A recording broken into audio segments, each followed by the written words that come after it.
was different after being married for over a decade. It was much calmer than it had been years ago. There were some things we used to enjoy that we stopped talking about. But it wasn't bad, just quieter. Sometimes I looked at adult content online, but I wasn't seeking out other women. I didn't think Alice was unhappy or looking for other men. Why did we have to go to the New Year's party? I like parties, socializing, and having a few drinks. Alice, on the other hand, hasn't enjoyed them as much. I often made excuses for her not to go. She could have stayed home and enjoyed watching the New Year's celebrations on TV, which she loved. I guess she thought I would be upset if she stayed home again, or maybe it was to see our friends. I'm not sure why events turn out the way they do. Isn't it interesting how events play out? Things have to align just right. Sometimes small choices lead to big changes. If only we hadn't run into Richard. If that hadn't happened, other things might not have occurred either. We certainly didn't seek him out.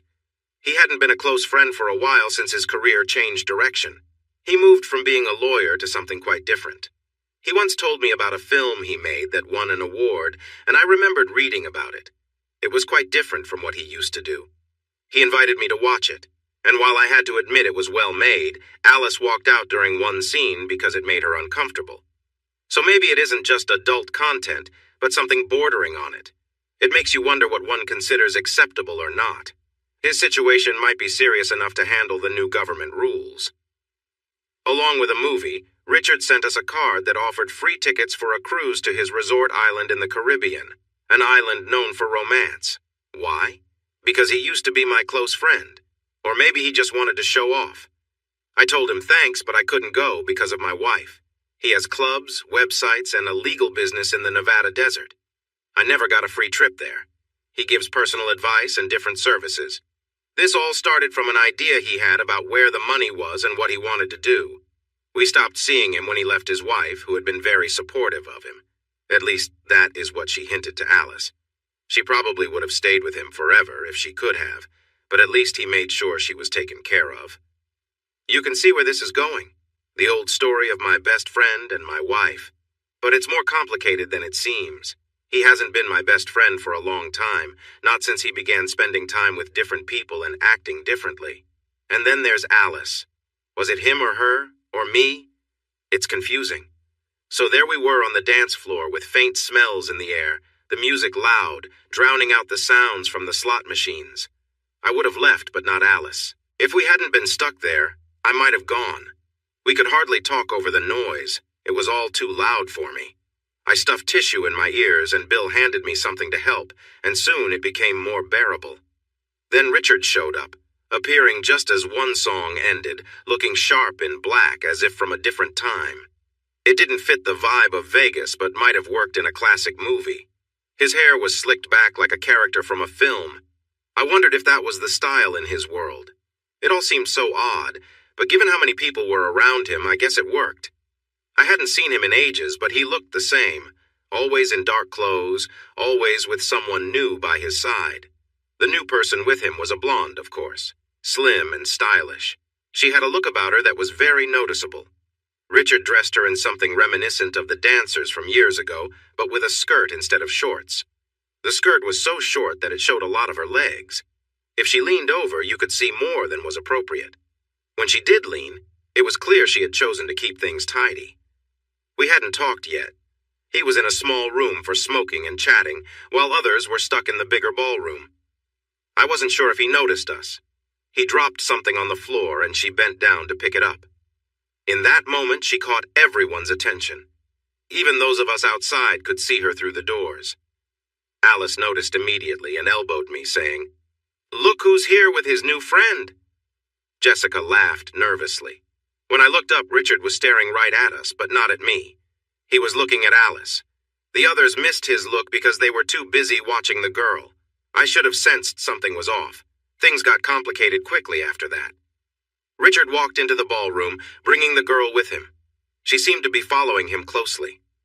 When I looked again, I noticed she was wearing a collar with a leash attached. Richard held the leash, and she walked a couple of steps behind him as he approached us. The crowd spread out for him, curious to see what would happen next. Even the women seemed captivated. Richard kept a proud expression while the girl looked down, avoiding eye contact. I shouldn't have said anything. I realized that, but he seemed so cocky. The sounds of the machines and the buzz of excitement mixed together in a way that made me feel bold. So I blurted out, "Hi, Richard. Where did you find your friend?" "Henry!" he called out loudly, "and the always charming Alice. Let me introduce Diane. Diane, say hello." He put extra emphasis on always. Diane looked up, but only her eyes moved. She seemed nervous, despite all the makeup. "Hello," she said in a soft voice like someone from a small town. It made me wonder how Richard convinced her to play this role. "I'm showing Diane the ropes," he said loudly. He seemed to ignore everyone else but Alice and me, fully aware of the attention they were drawing. Alice decided to respond, taking the chance to play along. "I bet you are, and teaching her some tricks too." "Isn't she a bit young?" She had a look that seemed to say she didn't care what anyone thought. Jessica nervously laughed again. "Oh, I'm just helping out. I'd much rather have someone more mature like you." He glanced at Alice, making sure everyone noticed his interest. "If Henry wanted to trade, I'd take you right away." "Just like that." He then looked at me. "What do you say, Henry? Sweet Diane is just the type to bring some excitement to someone who hasn't had much variety lately." How could I respond? I started to say something, but he turned back to Alice, who looked surprised. "And you, lovely Alice, I would do everything for you. I'd make you feel special and take my time because you deserve that." Her eyes got wider.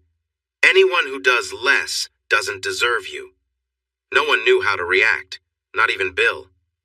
Silence hung in the air as we stood there, surrounded by the sounds of the slot machines.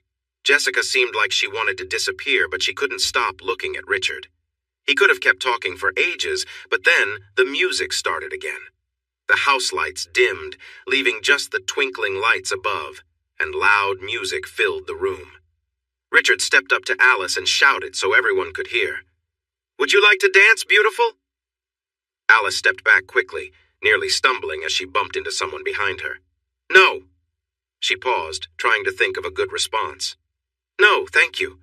You have a date." "It's fine. Henry can take Diane, he'll enjoy that, and I'll enjoy dancing with you." No. Maybe another time." He pulled Diane onto the dance floor just as the flashing lights began. I couldn't really tell if there was a tune or a singer. The music felt like a loud noise with a steady beat. I don't have a clear memory of it. I tried to cover my ears, but then would pull my hands down so I wouldn't look silly. The dance floor was crowded, with some people in the bright lights and others in the shadows. The music pounded all around us. Neither Alice nor I moved. Right in front of us, Richard was dancing with Diane. He wasn't moving much, just a little shuffling as he held the leash while Diane twirled around him. Their movements were quick and jerky in the strobe lights. Her skirt was short, and it almost revealed more than it should have when she spun. More and more people watched them, and Richard seemed to enjoy being the center of attention, as he always did. In the flashing lights and pulsing music of the club, people on the floor and at tables turned their heads. Some pointed, some stared. Alice, close to me, seemed to shout something, but it was impossible to hear her in the noise. The room went dark for a moment, and when the lights came back, Alice gripped my arm, yelling, "Look!" I turned to see Richard on the dance floor, moving in the bursts of strobe lights. His demeanor had changed.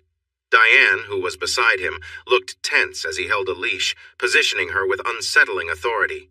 He faced us, ignoring the crowd and music, as if issuing some silent challenge. The energy between them, and the way Richard kept his focus on Alice, was unnerving. Alice tugged at my arm, shouting over the noise, clearly distressed. People nearby began to notice, some pulling away while others watched closely, a mixture of shock and intrigue on their faces. Richard seemed aware of every eye on him, yet he maintained his intense stare toward Alice. The crowd shifted and murmured, forming a loose circle around Richard and Diane as the music pounded on. Alice was watching quietly now, no longer shouting or pulling at me, just watching. Then the music stopped, and everything felt muffled. The soft lights came back on. I looked at Alice, but by the time I turned back, Richard and Diane were lost in the crowd. I could see him moving toward the gambling area. The mood of the evening changed. Alice kept saying things like, "That creep" and "that jerk," muttering to herself while others chatted. It didn't help when someone tried to joke about it. None of you tried to stop him, she shouted, frustrated. Why didn't security do something? This was Las Vegas, after all. Sometimes things go wrong, especially where money is involved. But Alice didn't want to hear it. Bill had Jessica close. He jokingly said he would scold her when they got home. She leaned into him, saying she'd behave. She seemed shy and nervous, so I wondered if he really would. The shock began to fade after a while. I thought it was over. He had done his thing and we could move on. We stayed at the casino until the new year arrived, and we were all feeling good by then. During a slow dance with Alice, I noticed a change in her. She began to press against me in a way that felt different. We kissed, and I felt a reaction. "You're my naughty boy," she whispered to me. "And you're my naughty girl," I replied. About 2 in the morning, we stepped outside and walked down the strip to see the fountains. It was just as crowded and dark enough that I could slip my hand under her skirt without anyone noticing.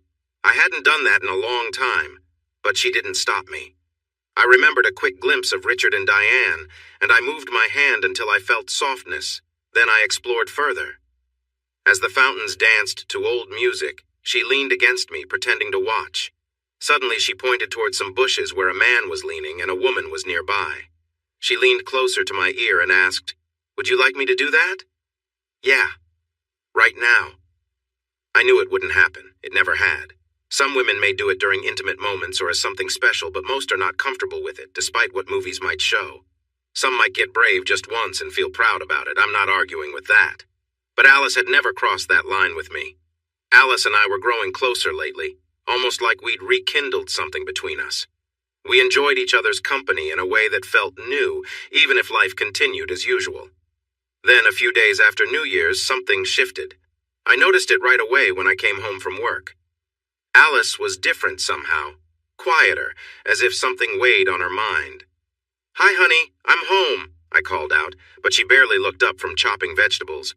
I leaned in to give her a quick kiss, but she didn't respond much. "Everything okay?" I asked. She sighed, not meeting my gaze. "I'm just tired, Henry. Dinner will be ready in about half an hour. Why don't you go watch the news?" She avoided eye contact, and her voice sounded distant. I could tell something was wrong, but she wasn't about to say what it was. Dinner was unusually quiet. Alice left the table before the news ended, her mood still cold and distant. I was confused. It didn't feel like we'd had a fight, but something was clearly off. Later, while I was clearing the dishes, Alice surprised me by wrapping her arms around me in a sudden hug, holding on tightly. I felt relief wash over me. "I'm sorry," she said softly. "I'm really just tired. Let's go to bed early tonight, okay?" In bed, things felt warmer between us.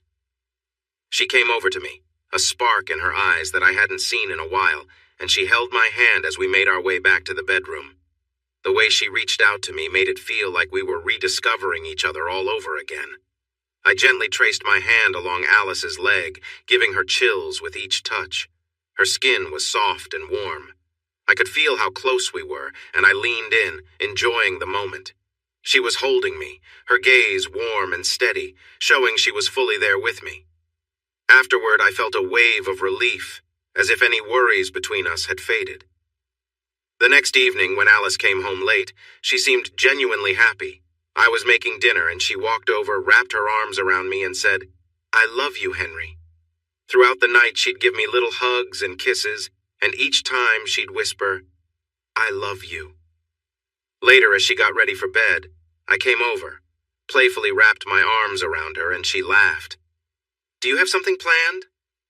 "I know just how to make you smile," I replied, and we shared a light-hearted moment, both of us laughing together. When I went to the bedroom, I set a candle on the nightstand, watching its gentle flicker dance across the room, filling the space with warmth.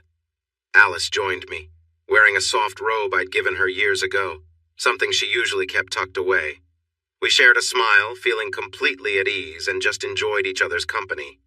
The warmth in the room mirrored the comfort we felt with one another, as if nothing else mattered. "Have you lost it?" She started to take off her clothes. "I want some more of what I enjoyed last night." "Oh, well, we might have some more." Indeed we did. She experienced pleasure again. It was similar to the previous night, and I watched her get more excited until she reached her peak, but when it was done, she didn't ask for more. "Let me take care of you, honey."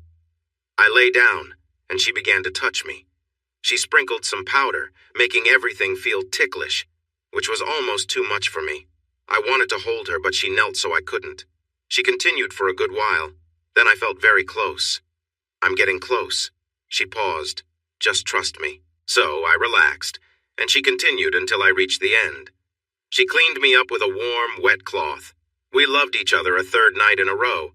But the next afternoon she seemed distant and moody. It felt like the first day all over again. "What's wrong? I'm just tired," she said. I thought it would pass like before, but that night was different. She hardly spoke, and I could barely get a kiss before bed.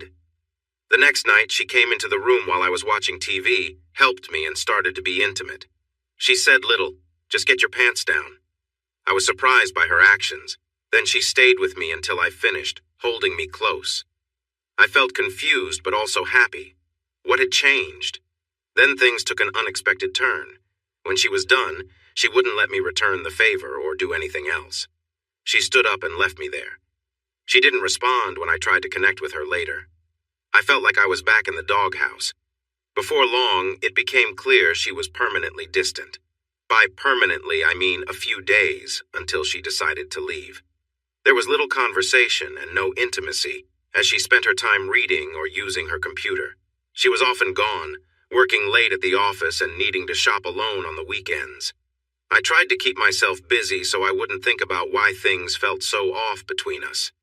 After our intimate moments, she seemed distant, and I couldn't figure it out. I felt confused. I wished that was the worst of it, but it only got tougher from there. On Monday, when I got home, Alice wasn't there. The house felt empty without her. Her car was gone, and I knew something was wrong. This was unusual for Alice. I thought maybe she had just gone out for groceries, but she hadn't left a note or any messages. I wandered through the house, checking every room. Everything seemed normal, but Alice was missing. I called her phone and it went to voicemail. "Alice, where are you? Please come home." I tried calling her office, but it was already closed. By 7 o'clock, there was still no sign of Alice.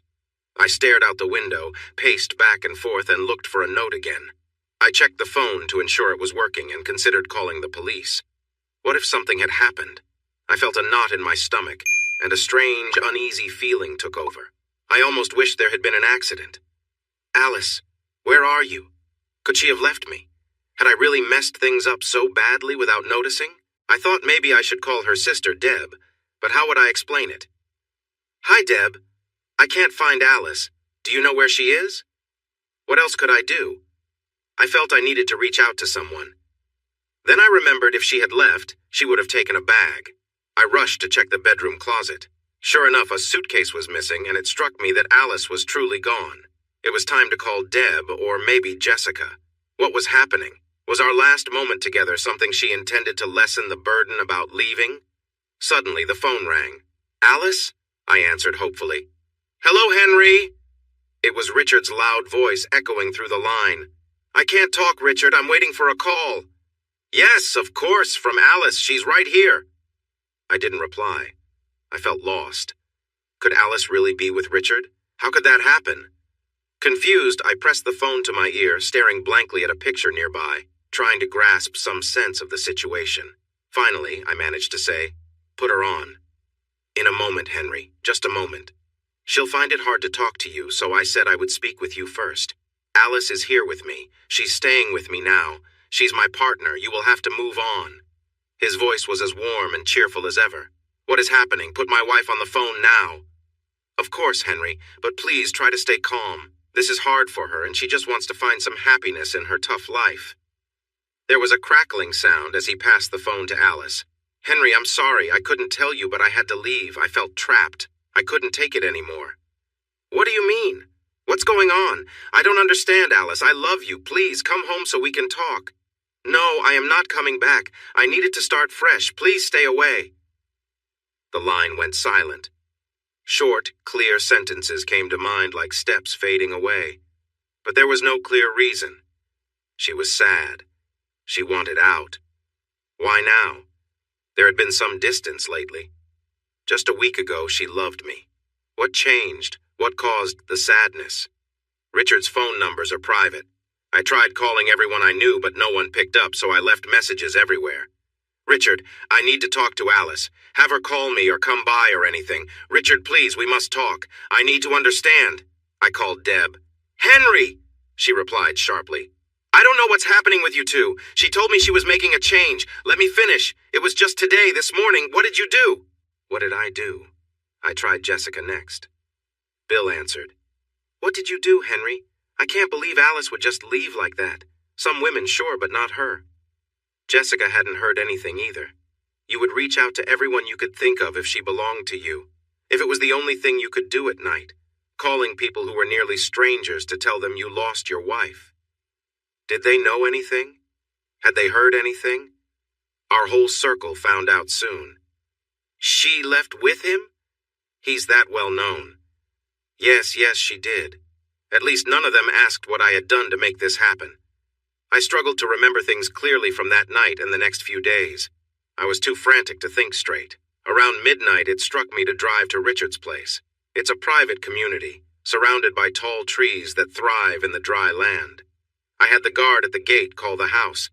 He spoke briefly, looking at me every so often as if I might cause trouble. I'm sorry, sir. He's staying at a different place tonight. The staff doesn't know when he will be back.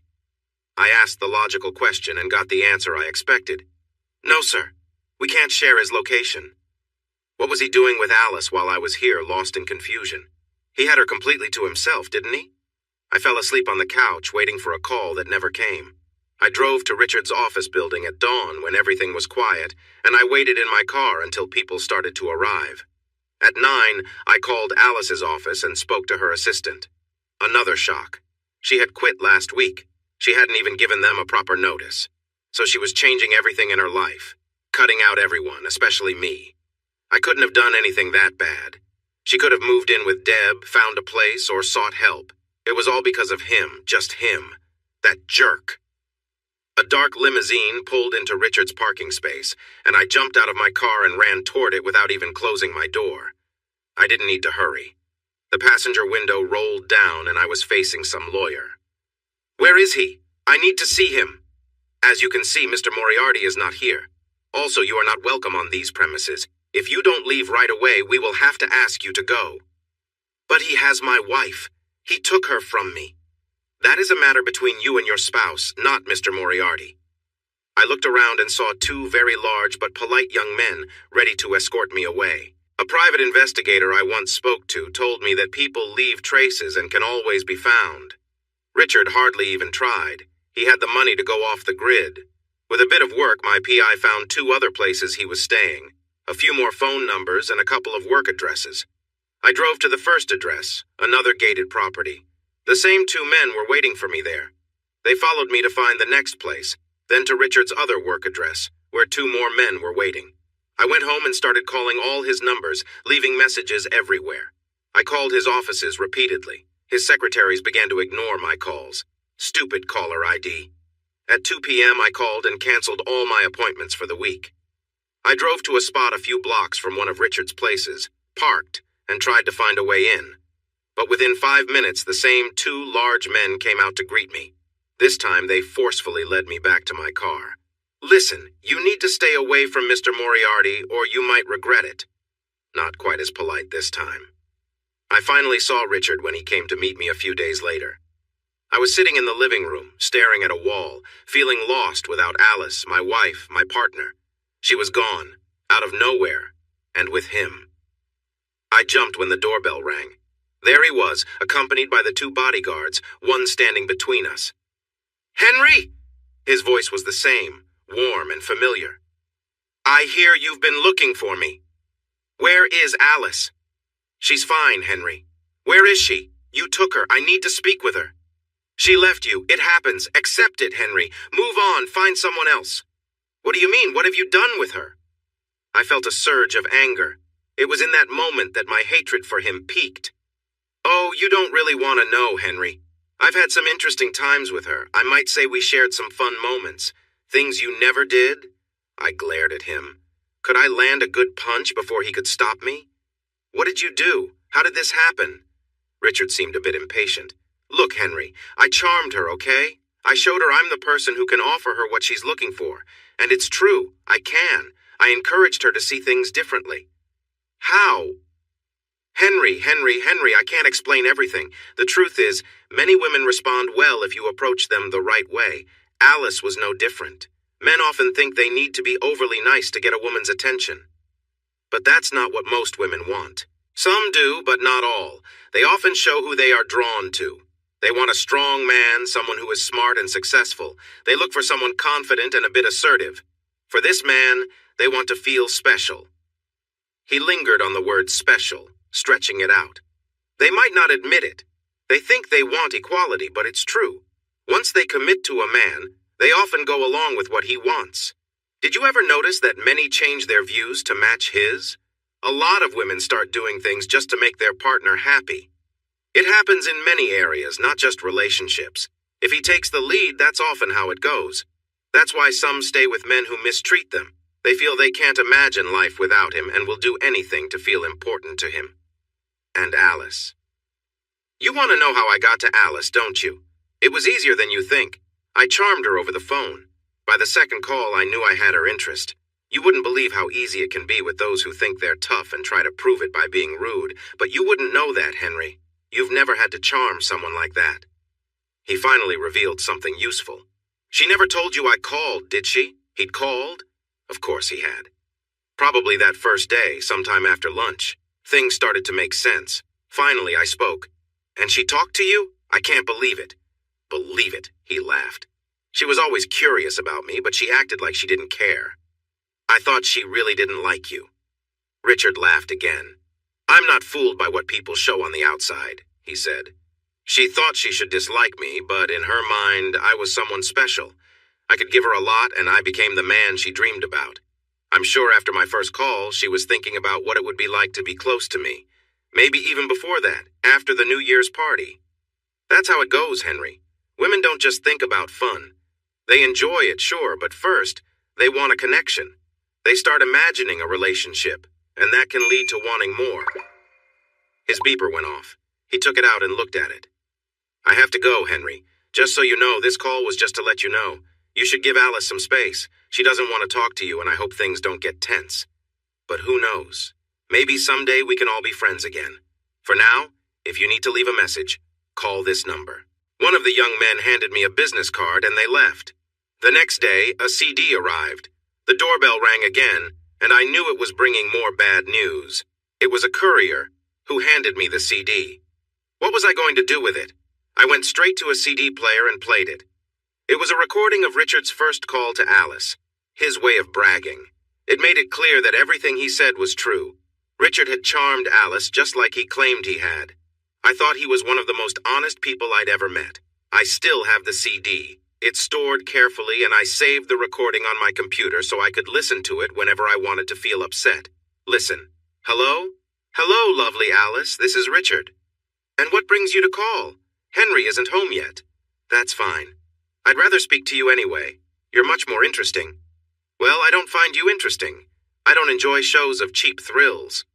Thrills? The other night? Oh, Alice, do you really think I pushed Diane to do something she didn't want? I'm sure she enjoys the attention, especially in a crowd. Of course. Dear Alice, it was all part of the fun. Didn't you see how excited she got? We planned everything together so she could live out a fantasy she had. I thought you understood that. I saw it in your eyes. What drives people often comes from a place of imagination, and New Year's helped Diane feel that way. Oh, I'm sure it did. How about you? Just a usual day at the office. I shape my life around dreams. You know this. It has given me success and freedom. And people want what I offer. Maybe some women like that, Dick, but not me. What I saw on New Year's was more than just an act. Don't be so hard on yourself, dear Alice. You find me more interesting than you say. And I find you very appealing. But it was only partly a show. It was a performance. She agreed to the rules before we began, the rules of the fantasy. She had to stick to her part. If it were just an act, she wouldn't have felt so alive. She needed to know I could play my role well to make her dream seem real. If you'd like, I could ask her to explain it to you. You really think so highly of yourself? She was done with the playful talk. On the recording, Richard bursts into a genuine laugh, feeling totally at ease before he replies, "Well, yes, about the first part." He laughs again. "But I'm not so full of myself that I think I can just walk in and everyone will find me charming. It's all much more complicated than that."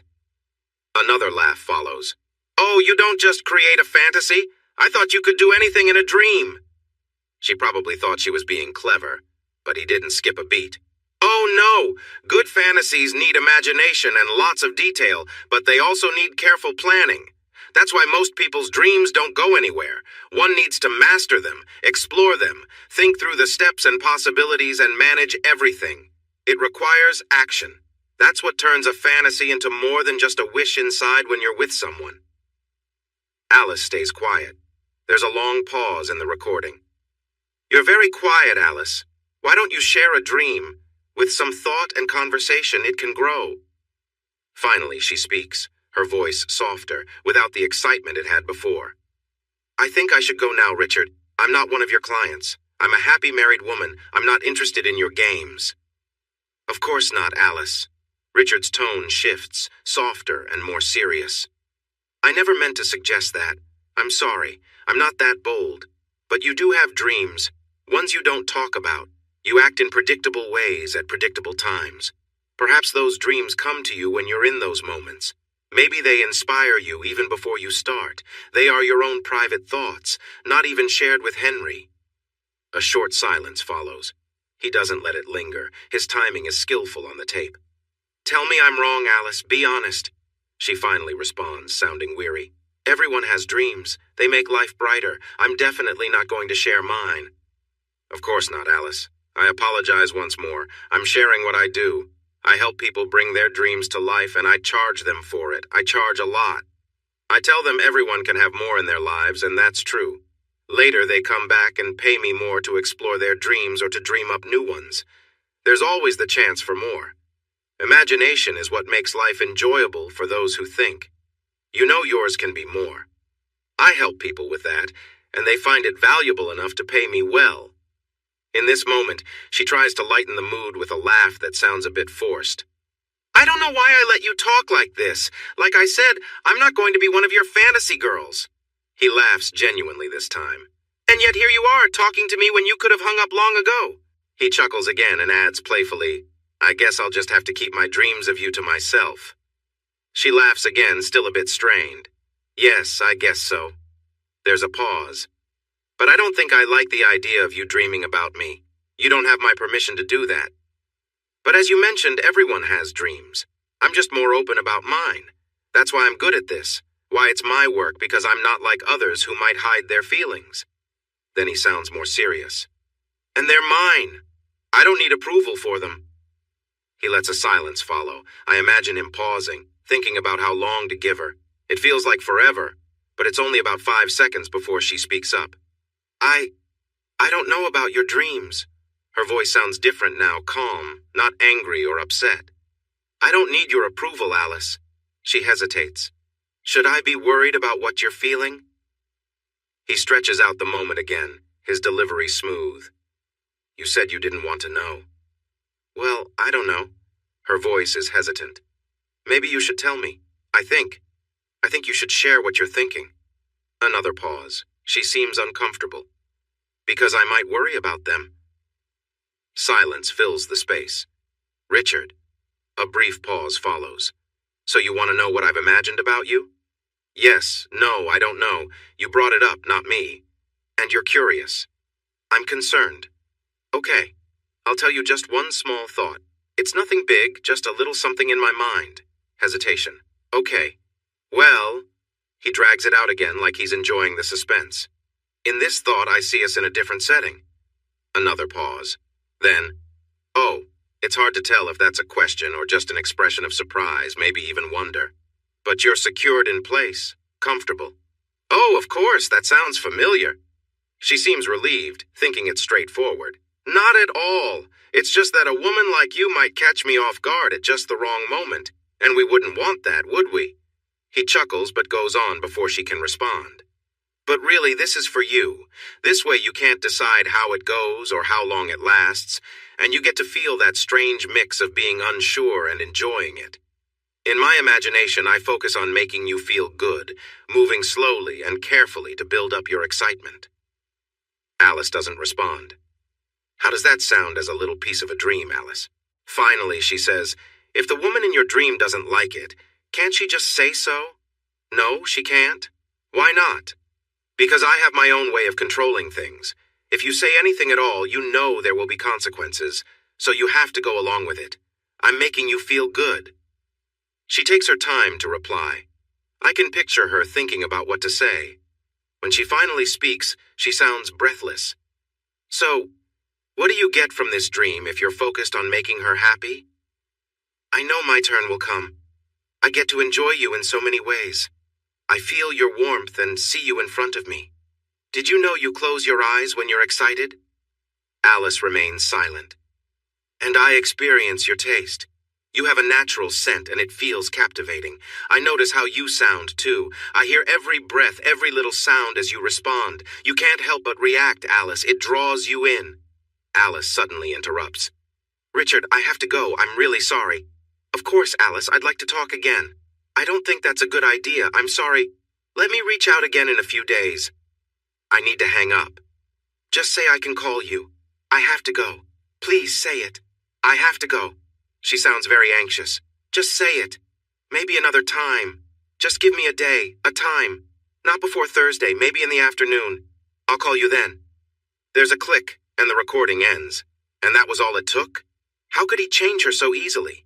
I listened again and could tell the moment she began to give in. At first, she resisted, but as he shared his dream, it pulled her in. You could hear the shift in her voice. She didn't want to be drawn in, but she was. It startled her how much she began to want it.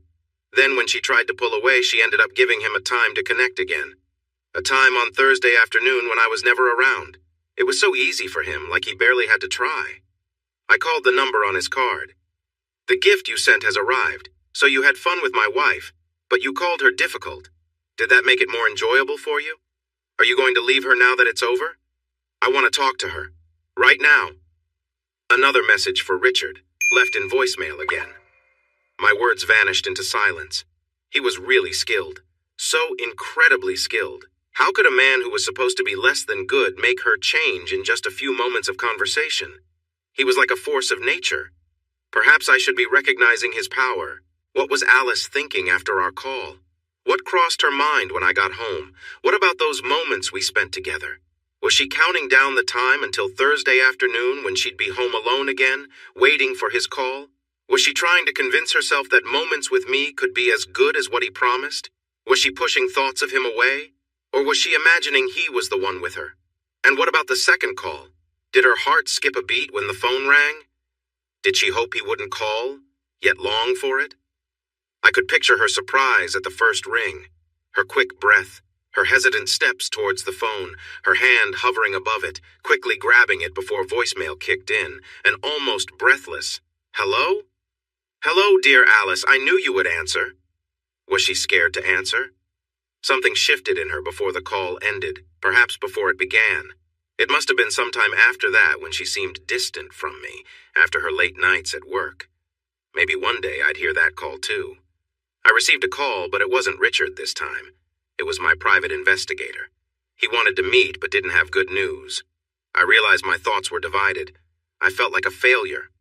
Alice was gone. But she would come back if I could speak to her alone. She had to. I focused on whatever I heard last, and at that moment Mickey was speaking. It was time to make a plan. He suggested we meet at the parking lot of the Liberace Museum. Is that a good spot? I asked. It was convenient. So that's where we arranged to meet. Why can't we just talk on the phone, Mickey? He could be listening. Listening? He has plenty of money and is using people to keep you apart. It makes sense to be careful in my line of work. I had to think about that. Anyway, Henry, getting to Moriarty's place isn't going to happen unless you're up for doing some very risky things with very dangerous people for a lot of money. And you still might not succeed, or you might even end up in trouble. Yeah. So if you want someone to help find Alice, I suggest you call the police. For an adult who ran away? Yes, because nobody has really heard from her, and if you say he has taken her, they might feel they need to check on her. And I doubt he will give them a hard time if he can avoid it. Probably not. Well, I don't know, but it can't hurt. I almost laughed for the first time since Alice left. Who should I contact? I have a friend. He'll want a photo. Other than that, I can keep watch if you want, but it will cost some money. I can keep looking for more places, and I'll let you know if I see them out and about. When I got home, I found Richard had called me back. Yes, Henry, I enjoyed spending time with little Alice. She seemed to enjoy her time with me, too. Isn't it always like that? And yes, her being a bit tough made it all the better, but she won't be tough again. No, she's completely changed. You wouldn't believe how different she is. I plan to keep enjoying our time together. Goodbye. That night I dreamed of Alice. She was lying on the bed, her pale skin marked with bright colors, moving restlessly, her eyes almost closed, her mouth slightly open. I felt so overwhelmed, but I couldn't reach her. I was on the floor and couldn't crawl towards her. I could see her, but in the dream I felt blind. I could hear her soft sounds while I tried to crawl closer, but I couldn't get to her. The days went by and Alice seemed to drift further away. I wondered, how has she changed? What does she look like now? Does she ever think of me? The next week I received another voicemail from Richard. Hello, Henry. So you had to call the police, did you? Do you know how much trouble this could cause? We'll be polite, of course, when the officer visits, but I may have to teach Alice a lesson for this. I called him back immediately.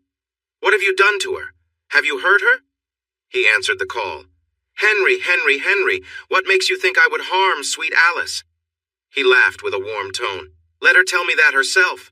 Trust me, she's fine, really fine, but she can't talk right now. I suppose I should say she's unavailable. That laugh again. What's wrong? Oh, nothing at all. She's just feeling a bit down for now, getting some discipline. What do you mean by that? Oh, you can read about it. I didn't make it up. There was a study about animals. They kept monkeys in small spaces for a long time to see what happened. It affected them badly, I'm afraid. What have you done to my wife? Nothing, Henry. Really nothing. Don't worry too much. She's not in a real pit. I just kept her from seeing and moving around a bit. What do you mean? Don't stress, Hen. You what? She's doing fine, really. Well, maybe not super happy at this moment. She's feeling pretty low, you know.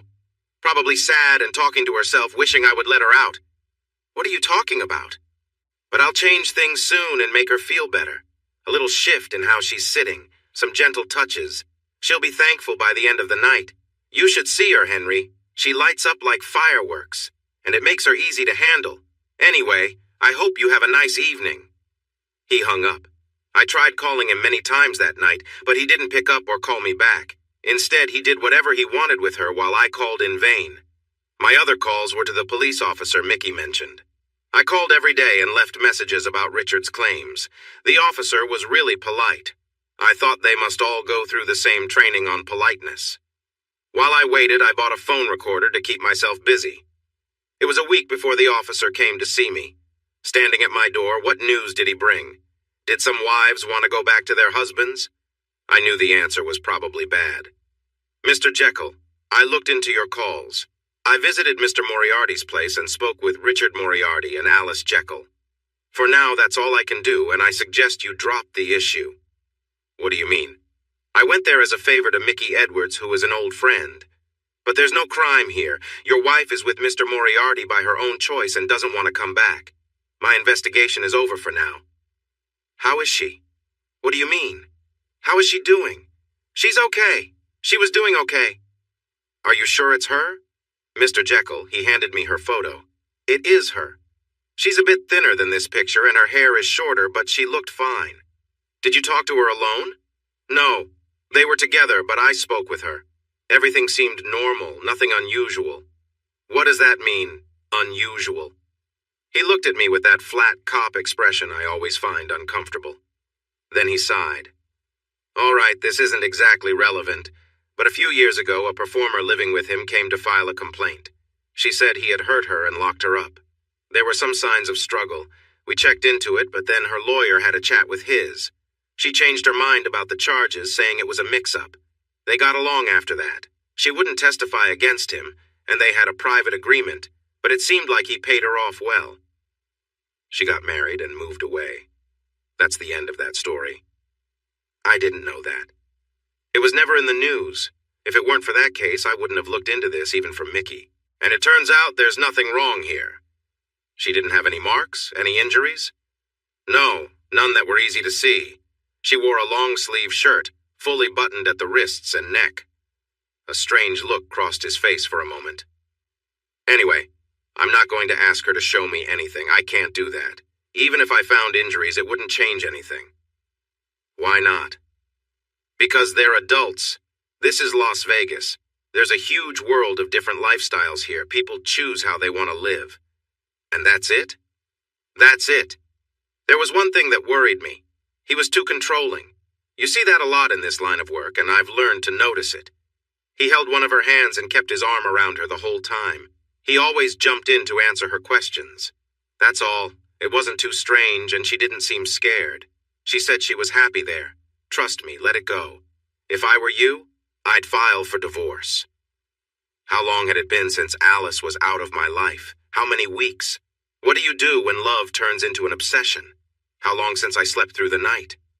I kept dreaming about her, waking up repeatedly, thinking I heard her, just chasing shadows. I tried to work but felt exhausted. I knew it was time to let it go and find myself again. So I asked Mickey to help find the showgirl. But Mickey couldn't locate her. What do you mean you can't find her? You said anyone can be found. I may have stretched the truth a bit. It doesn't mean I won't find her, but it's been tough. I'm still searching for her real name. Her real name? I only know her stage name for now, which is, oh boy, Bambi McPherson. No, yes, Bambi. Yeah, a performer. Who's disappeared? Let me ask you something. Are you sure she's even still alive?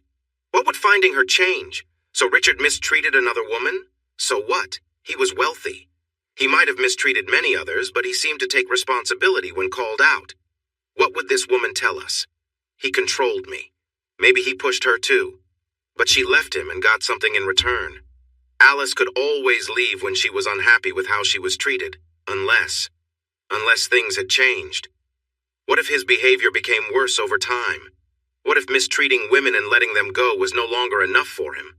What if Alice was the one he decided to take it too far with? Would anyone ever find out? Would someone someday find parts of a dried-up body in the desert? When Mickey found Bambi, I jumped at the chance. He had her name, an address, and more. She lived in Sacramento, married to a doctor, and her name was now Eleanor Friedman. Mickey even got her home phone number. But when I called and said I needed to talk about Richard, she hung up on me. She claimed she didn't know him. Just like that, the line went dead. I flew to Sacramento. It felt like 2 steps forward and 1 step back. I was so tired. I wondered what it would be like to sleep forever without waking up. I thought about giving up. Alice was gone for her own reasons. Still, the guard at the gate called Mrs. Friedman's house. It was the same story. When he gave my name, they said she wasn't home. I asked him to try again and to say it was important and that I was desperate. He was an older, friendly man, and I could probably persuade him, but I just didn't have the energy. I waited for him to get a response while we talked. Then I gave him my cell number and the name of my motel before leaving. I slept away the rest of the morning and deep into the afternoon. In my sleep, I finally found Alice. I was searching for her, and suddenly she was there, standing in front of a familiar building waiting for me. We kissed, and I held her tightly, crying as I did. I didn't want her to vanish. Then something started knocking, and we both looked to see what it was. That's when I woke up and realized it was the door. Who could it be? Most likely some of Richard's associates here to kick me out. Just a moment. I was wiping my eyes as I approached the door. It was Eleanor Friedman's lawyer. Of course, a polite older gentleman. He told me she could not see me and that I should leave. I wiped my face while he spoke. Wrap it up, sir, so I can go back to sleep and find my wife in my dreams. You're part of a world determined to keep me from her. Then, as he turned to leave, he slipped me something, a note with instructions to walk to the coffee shop at the corner and exit through the back door to a waiting car. A chill ran down my spine. What had Mickey said about being paranoid? In the car was Eleanor Friedman, of course. In hindsight, it all made sense. Here was Eleanor Friedman, a real person I could see. Even sitting in the driver's seat, she appeared tall, and it was easy to imagine her as a performer from a glamorous show. She had elegance, much like someone with an impressive social standing, the kind of woman who leads community boards. She started talking right away. "Mr. Jekyll, I need to be quick. I can't share any information about Richard Moriarty due to a legal agreement I have. He also mentioned you were coming, so he's keeping an eye on you." A chill went down my spine. His people are everywhere. I can't be certain. He contacted me directly and reminded me that my past is still part of my life. He suggested it would be unfortunate if it affected my future. She shook her head. "He used to charm me, but now he sounds like a character from an old mystery book." "Does that mean he will bother you forever?" "It's not quite that simple. My husband is aware that I was a dancer, and some friends know too. It's not illegal, but I wouldn't want everyone in the medical community or the synagogue to find out. Plus, I just can't be seen talking to you. Is there anything you can share? I feel bad for you. I'm really sorry for your wife." It was time to give up. I really should have. But then Mickey called a couple of days later. "Hurry, Henry, they are going to the opening of the Barracuda Casino. Why didn't you warn me earlier? You have about 45 minutes. I arrived just as Richard's limo stopped. I moved through the crowd toward the red carpet. Then I saw them. She was stunning in a sleek black dress, elegant and wearing long gloves with shiny details. She looked thin from afar. She walked up the steps beside Richard, leaning against him, her head almost on his shoulder while he held her waist. "Alice! Alice!" She looked up and paused. She glanced my way, but I was too far behind. Frustrated, I tried to get closer when casino security surrounded me, led by Richard's polite young men. "I'm sorry, but we need to take you with us, sir." Everyone was staring, and I felt wild. I glanced back toward Alice, but by then they were heading into the casino, and I lost sight of her. "Alice!" They pulled me away and kept me in a small room for about an hour while I protested. Then they released me without any explanations or warnings. That was it. Later, Richard called again, leaving a long voicemail when I got home. Henry, I'm truly impressed by your determination. You followed us all the way to Sacramento. Most people would have given up by now. Just remember, she's only a woman." I could hear the lively casino atmosphere in the background. The call came while I was stuck in that room. "Alice is getting ready for me now, making herself look nice as usual. Did you notice how beautiful she is? I've set new standards for her. She has to look lovely every day." Richard's words hit me hard as he talked, his voice calm but filled with something dark. "Come on, Henry, it's nothing shocking. After years of marriage, people get comfortable. They stop paying attention. You think she's let herself go, but she's actually changed a lot." His tone was smug, like he'd cracked some secret code. "She keeps herself well-groomed and fit. She follows a strict routine to stay in shape, and I make sure of it. She's disciplined and committed." I gritted my teeth, anger simmering beneath the surface. He was playing a game with me, and he knew exactly how to push my buttons. "So that's it, Richard? You keep control through fear?" He chuckled, clearly enjoying my frustration. "Fear? You misunderstand, Henry. It's not fear. It's discipline. If you set expectations and make sure they're followed, things change. People find comfort in it. She knows there are limits, and I make sure she understands it's part of something bigger for the best." "You're out of your mind," I snapped. "You're admitting you're hurting her." "Henry," he said coolly, "you're not seeing the full picture. She's not afraid. She's learning to be who she was meant to be. It's part of the plan, the structure, but I guess you wouldn't understand." "Where is she? What are you doing to her?" I demanded, unable to hold back. He continued, unfazed, as if this were all just a casual conversation. "I'm helping her, Henry. That's all. Giving her a new perspective." I clenched the phone, frustration boiling over. "You're not helping her, you're manipulating her." Richard's response was chillingly calm, mocking even. "Oh, Henry, think what you want. But know this, everything I do is with purpose. There's always a plan.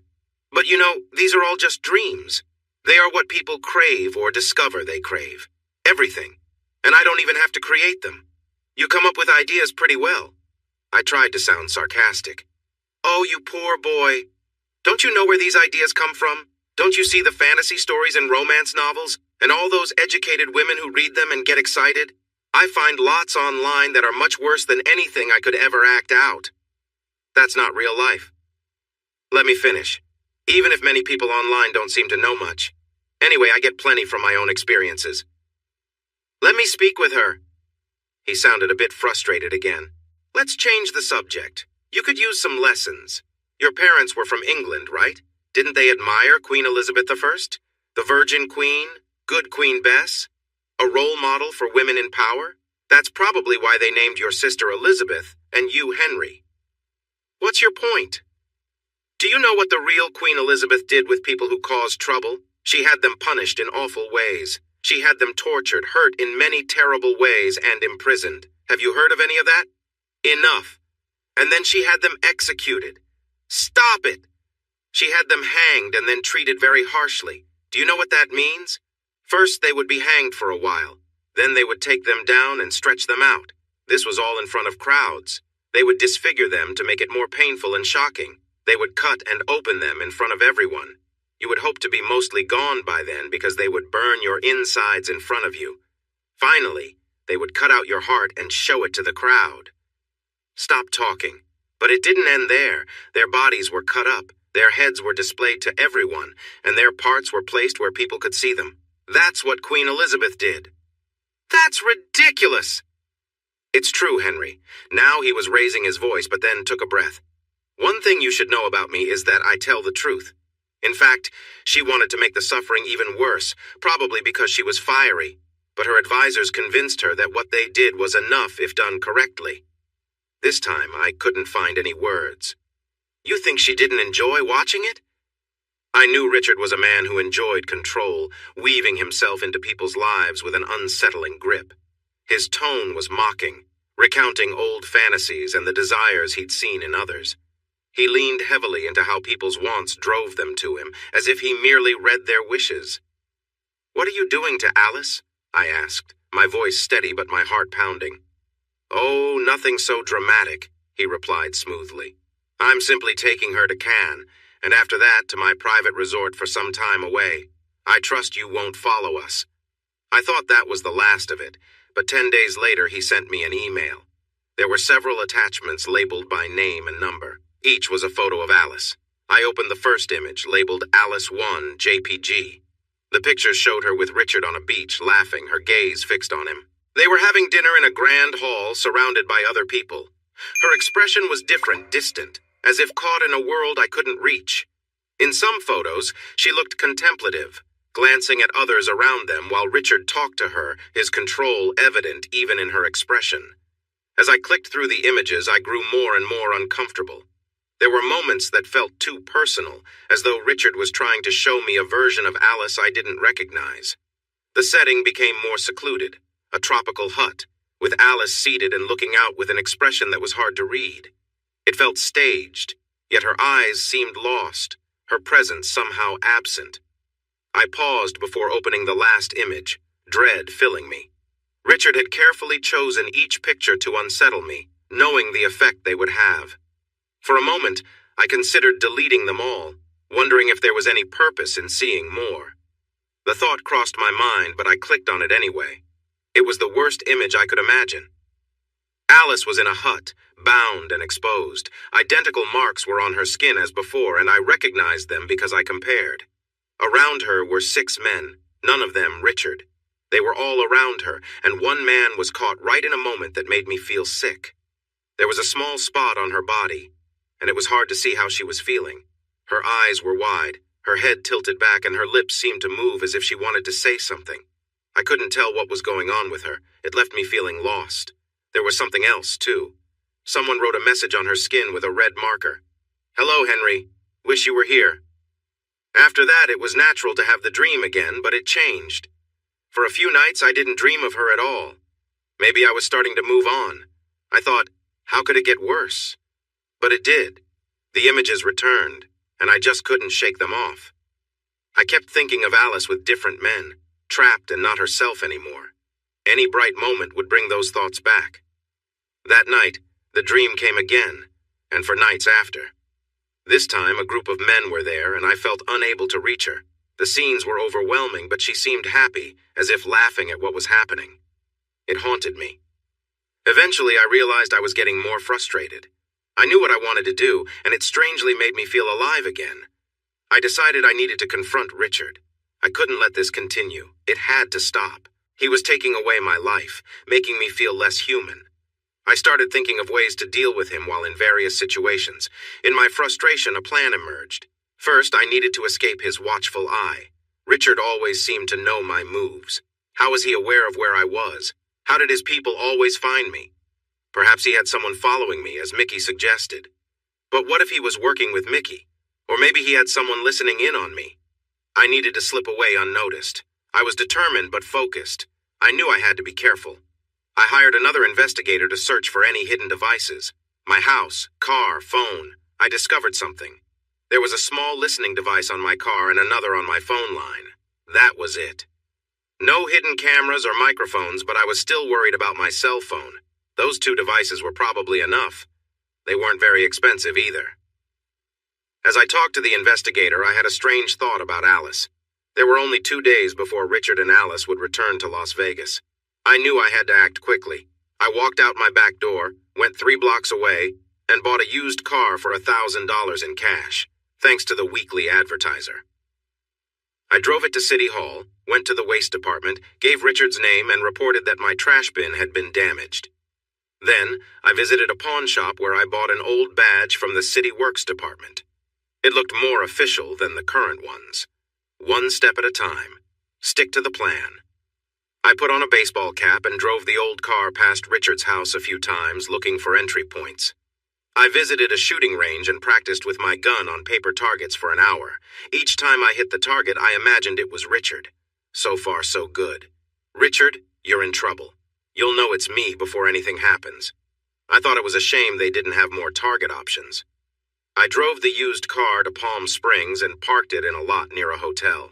Within an hour, I bought another inexpensive car. I took that one back to Las Vegas and parked it in a lot not far from my house. I felt pleased with myself during the drive back. Now it was time for a distraction. I called the resort in Palm Springs to make a reservation. Then I called Mickey. Sorry, Mickey.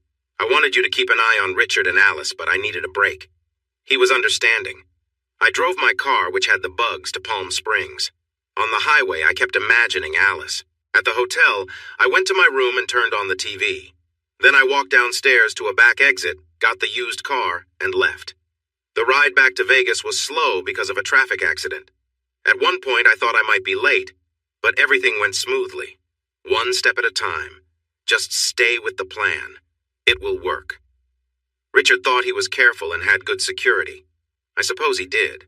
But people aren't always alert. That's why airport security sometimes fails.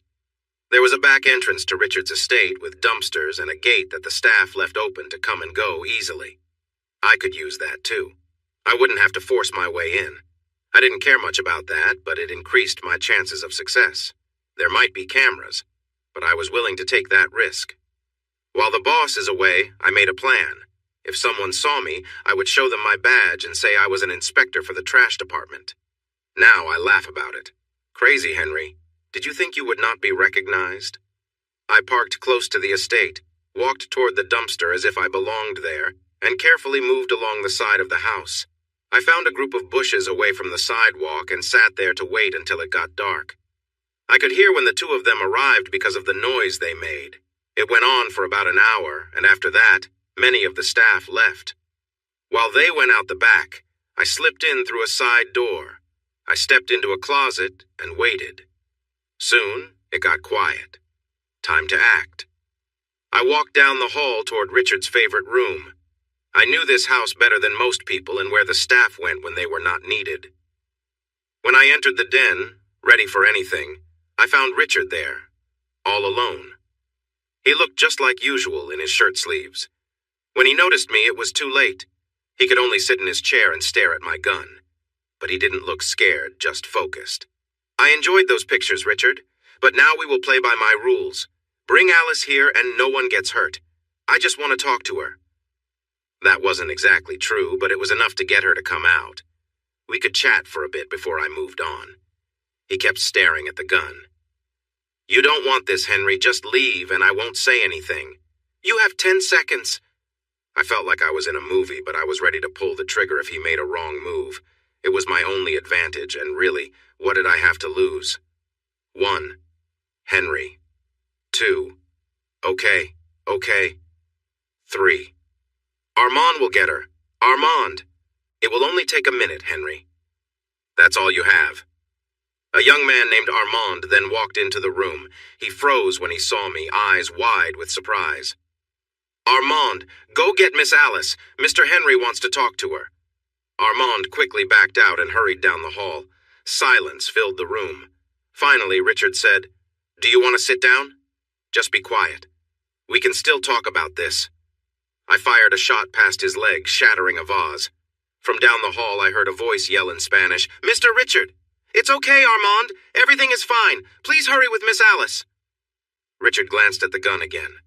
"Are you curious how many more bullets I have? It's a Glock." "Yes, I know." His voice was steady. "I would guess you have at least 9 left." I didn't respond. Maybe I should have, but things were happening too quickly. There were sounds in the hallway, people hurriedly talking. I heard Armand's voice saying something in broken, urgent English, and Alice's voice asking questions. I turned my head towards the doorway, and Richard tilted his head like a little bird. Just then, Alice and Armand stumbled into the room, Armand tugging her along.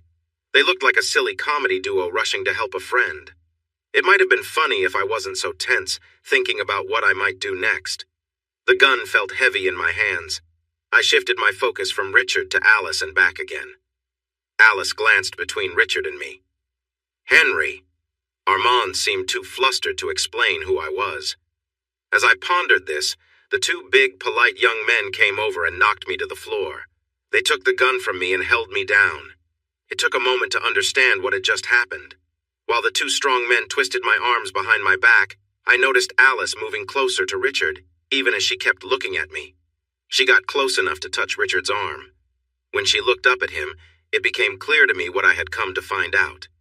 I cursed myself for losing the gun so easily, but it would take a few more minutes for me to understand everything fully. Richard naturally took control. "Don't hurt him, but keep the gun away from him. We can't trust him right now." As I was pulled to my feet, I finally got a good look at Alice. We locked eyes, but she couldn't hold my gaze. She kept looking at me and then away. She wore a simple, light dress that showed her shoulders and arms and stopped above her knees. Richard had half told me the truth. She was thinner than I expected from the photos. I had imagined her differently, but she was fit, not at all what I had pictured. There were no bruises to be seen. She looked fine. "Alice, meet Henry." "Henry, this is Alice. You 2 have met," Richard said, smiling brightly. Had he been worried at all about me? "Henry wants to hear from you that you've chosen to be with me. He's been very eager to know, so it can't wait any longer. You need to tell him." Then I noticed something on Alice's wrists, slight reddish marks. It looked as if something had been tied there. It seemed Richard hadn't told the whole truth. He had at least partly told the truth. Alice fidgeted. I thought she might stay silent, but Richard was patient. He smiled at her as if she were something he had created, waiting to show his idea. Finally, she spoke. "Oh, Henry," she began. "What a terrible start. That used to be a playful joke between us. I was her favorite candy bar, the one she savored slowly. How long ago had that been? It wasn't funny now. It showed she didn't know what to say." Another awkward moment came. "Why are you here? I'm not coming back. I'm sorry for hurting you, but it's over. You have to move on, Henry. It's really over." Richard nodded at me. It was my turn to talk. "Why? Why did I leave? Why did you leave? Yes, you said you loved me. And why with him? You didn't like him. How could you go to him? What happened? Tell me how this happened." Alice looked at Richard, then back at me. She hesitated. Finally, she said, "It's too complicated. I can't explain everything. I felt trapped. I wasn't happy. Richard makes me happy." There was nothing to say to that. I didn't make her happy. What could I say? We didn't bring joy to each other. I had felt unfulfilled for years. It seemed that Richard could meet all her needs. He could satisfy everything. How long? How long what? When did it start? After New Year's. He had been honest, hadn't he? I didn't argue with her. It was quiet again, so Richard jumped in. He had a big grin again. "It's like I told you, Henry. I offered what she needed, and she chose me. Now she's with me. Tell him, Alice. Alice looked down. She hesitated again. She really didn't want to say anything else to me. Richard is right, Henry. He has so much energy. He takes charge, and we make each other happy. You hurt me. I said it, but I couldn't put any strength behind it because I only half believed it. It was over, beyond over. That last faint hope was gone. Richard's smirk turned into a larger grin. Actually, Henry still cares about you. He'll hope for the best. You need to make it final, Alice. Look him in the eye and tell him. Show him how proud you are to be with me. Something was shifting. Something was about to happen. Alice turned her head to look at me. She spoke more quietly. It's true, Henry. I'm with Richard. I'm sorry for you. Richard jumped in as she said she was sorry, not letting her finish. Let me show you, Henry. Alice, tell him how you feel. She turned quickly toward him. She spoke softly to him, glancing at me 2 or 3 times. Richard, please, not in front of him. In a way, it could have been almost sweet. She didn't want me to hear what she said. She spoke in a low voice, clearly upset. Richard's control over Alice was chilling, a harsh reminder of the power he held over her. He barely looked at her as he made his demands, his tone cold and unyielding. Alice, you'll do as I say or you can leave right now, he told her firmly. She looked stunned, as though his words had hit her. Please, Richard, she replied softly, her voice almost pleading. You know I'll do anything for you, just not in front of him. But he cut her off, insisting that she follow his command without question. I watched, feeling helpless, as Alice reluctantly gave in. There was an emptiness in her eyes, a resignation that hurt to see. Richard continued to assert his control, directing her in a way that left no room for resistance. I wanted to look away, but I felt frozen, painfully aware of the distance that had grown between Alice and me, the trust that had been broken. The silence in the room was heavy, each moment stretching as Alice followed his orders, her gaze barely meeting mine, as if she was lost in some world beyond my reach. The scene was tense, and the air felt thick with unspoken words and suppressed emotions. Richard's every move seemed calculated, intended to remind me of the control he now had over her and to make sure I knew just how far things had gone. In that silent moment, I felt a storm of emotions, a mixture of anger, sorrow, and helplessness. I couldn't help but wonder who Alice had become under Richard's influence, or if she was still the person I had once known. In the dim room, Richard's control over Alice was palpable, as he directed her actions with a calm, patronizing tone. Very good, Alice, he said, almost as if he were a teacher pleased with a student. Alice hesitated, appearing torn, but she continued to follow his instructions. Her face showed resignation, her shoulders tense as if weighed down by a burden too heavy to bear. Richard's entire demeanor seemed designed to show me the influence he had over her, making it impossible to ignore. You see, Henry? Richard turned toward me with a smirk as though he had something to prove. This is what true loyalty looks like. As Alice went along with his requests, there was an emptiness in her expression, as if she had shut down to avoid facing the reality of the situation. Richard's mocking tone only deepened my frustration and sorrow, making me feel like a stranger in a life that had once been mine. With each passing moment, I saw more of the extent of Richard's manipulation, his insistence on obedience under the guise of affection. The scene seemed orchestrated entirely for my reaction, intended to make me feel powerless, with every movement meant to hammer home how far things had gone. The men holding me were impassive, as if this were routine, indifferent to the strain of the situation. My own frustration surged, feeling trapped and helpless as Richard continued his display, fully aware of the effect it was having on me. Richard seemed to revel in his control, directing Alice in a manner that was cold and calculated. She followed his commands, her face tense, but she complied without a word as though she had resigned herself to his expectations. He watched her intently, his expression showing a sense of satisfaction, as if this display was meant to prove something to me. You see, Henry, he said, his voice dripping with mockery. This is loyalty. This is what true commitment looks like. Alice looked exhausted, yet she continued to go along with whatever he demanded. Her eyes had a distant, hollow look, as if she'd shut off a part of herself just to get through it. I couldn't help but feel a mixture of anger and helplessness, trapped as I was, forced to witness her submission to Richard's control. My frustration grew as I watched, feeling powerless and painfully aware of the distance that had grown between us. The entire scene seemed orchestrated to make me feel every bit of that powerlessness. Richard's every move was calculated, designed to show me the extent of his influence over her, and to drive home the fact that I could do nothing to stop him. The quiet indifference of the others in the room only deepened the sense of isolation. Richard's display went on as he continued to issue commands, his tone almost taunting. He seemed intent on showing me how much he controlled her, leaving me to grapple with a whirlwind of emotions, anger, sorrow, and the deep sense of betrayal that cut to the core. Throughout it all, the room remained eerily calm, everyone else acting as though this were just another day. I was filled with anger, desire, sadness, and confusion, but I couldn't move.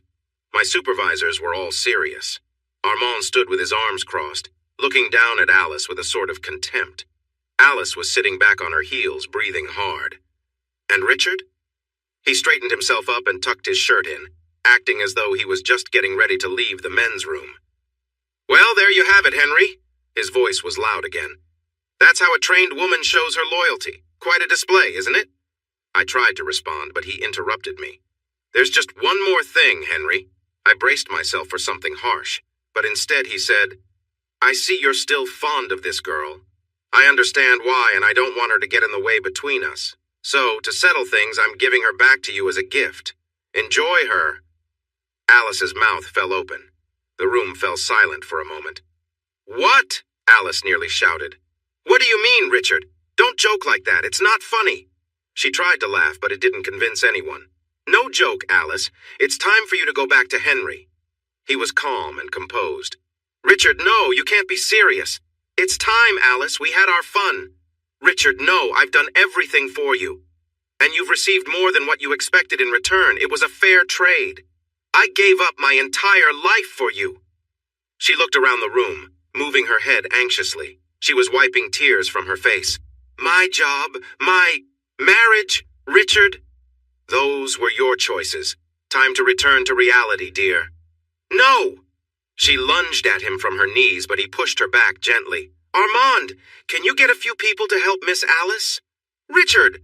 Her voice was high-pitched and desperate. "Give her some clothes and see that she leaves the grounds with Mr. Henry." Out of nowhere, several men and women came in to assist Alice. They grabbed her arms on both sides as she struggled. She was crying and shouting, "Richard, no!" over and over, completely caught off guard. It may seem strange, but I wasn't surprised. I had a feeling from the moment he made her undress that he was ready to be done with her. This was the first time I had anticipated his move. Of course he let her go. He had gotten what he wanted, and there were many others waiting to take her place. She had been blindsided because, in addition to her mistakes, she had acted foolishly. As they started to take her away, he told everyone, "This is inappropriate behavior. From now on, Miss Alice is not welcome here." "Richard," I called out to him. "Yes. There's just one other thing. I don't want her anymore. I won't take her back. Take her back? Honestly, I came here hoping to confront her, maybe even force her to see me harm him. And now I felt upset that I hadn't done anything." Richard gave a big, friendly smile. "And after I worked so hard to help her, well, that's up to you." He turned toward the hallway. You could still hear Alice crying and struggling. "Armand, give Miss Alice some money and take her to a hotel. She won't be leaving with Mr. Henry." He glanced at the bigger of the two men holding me. "George, we need to improve our security. And once Mr. Henry is gone, you can return his gun. But remember, Henry, don't come back or I will report you." As they pulled me away, Richard called out one last time, "No hard feelings." I wasn't sure if he was talking about me or himself.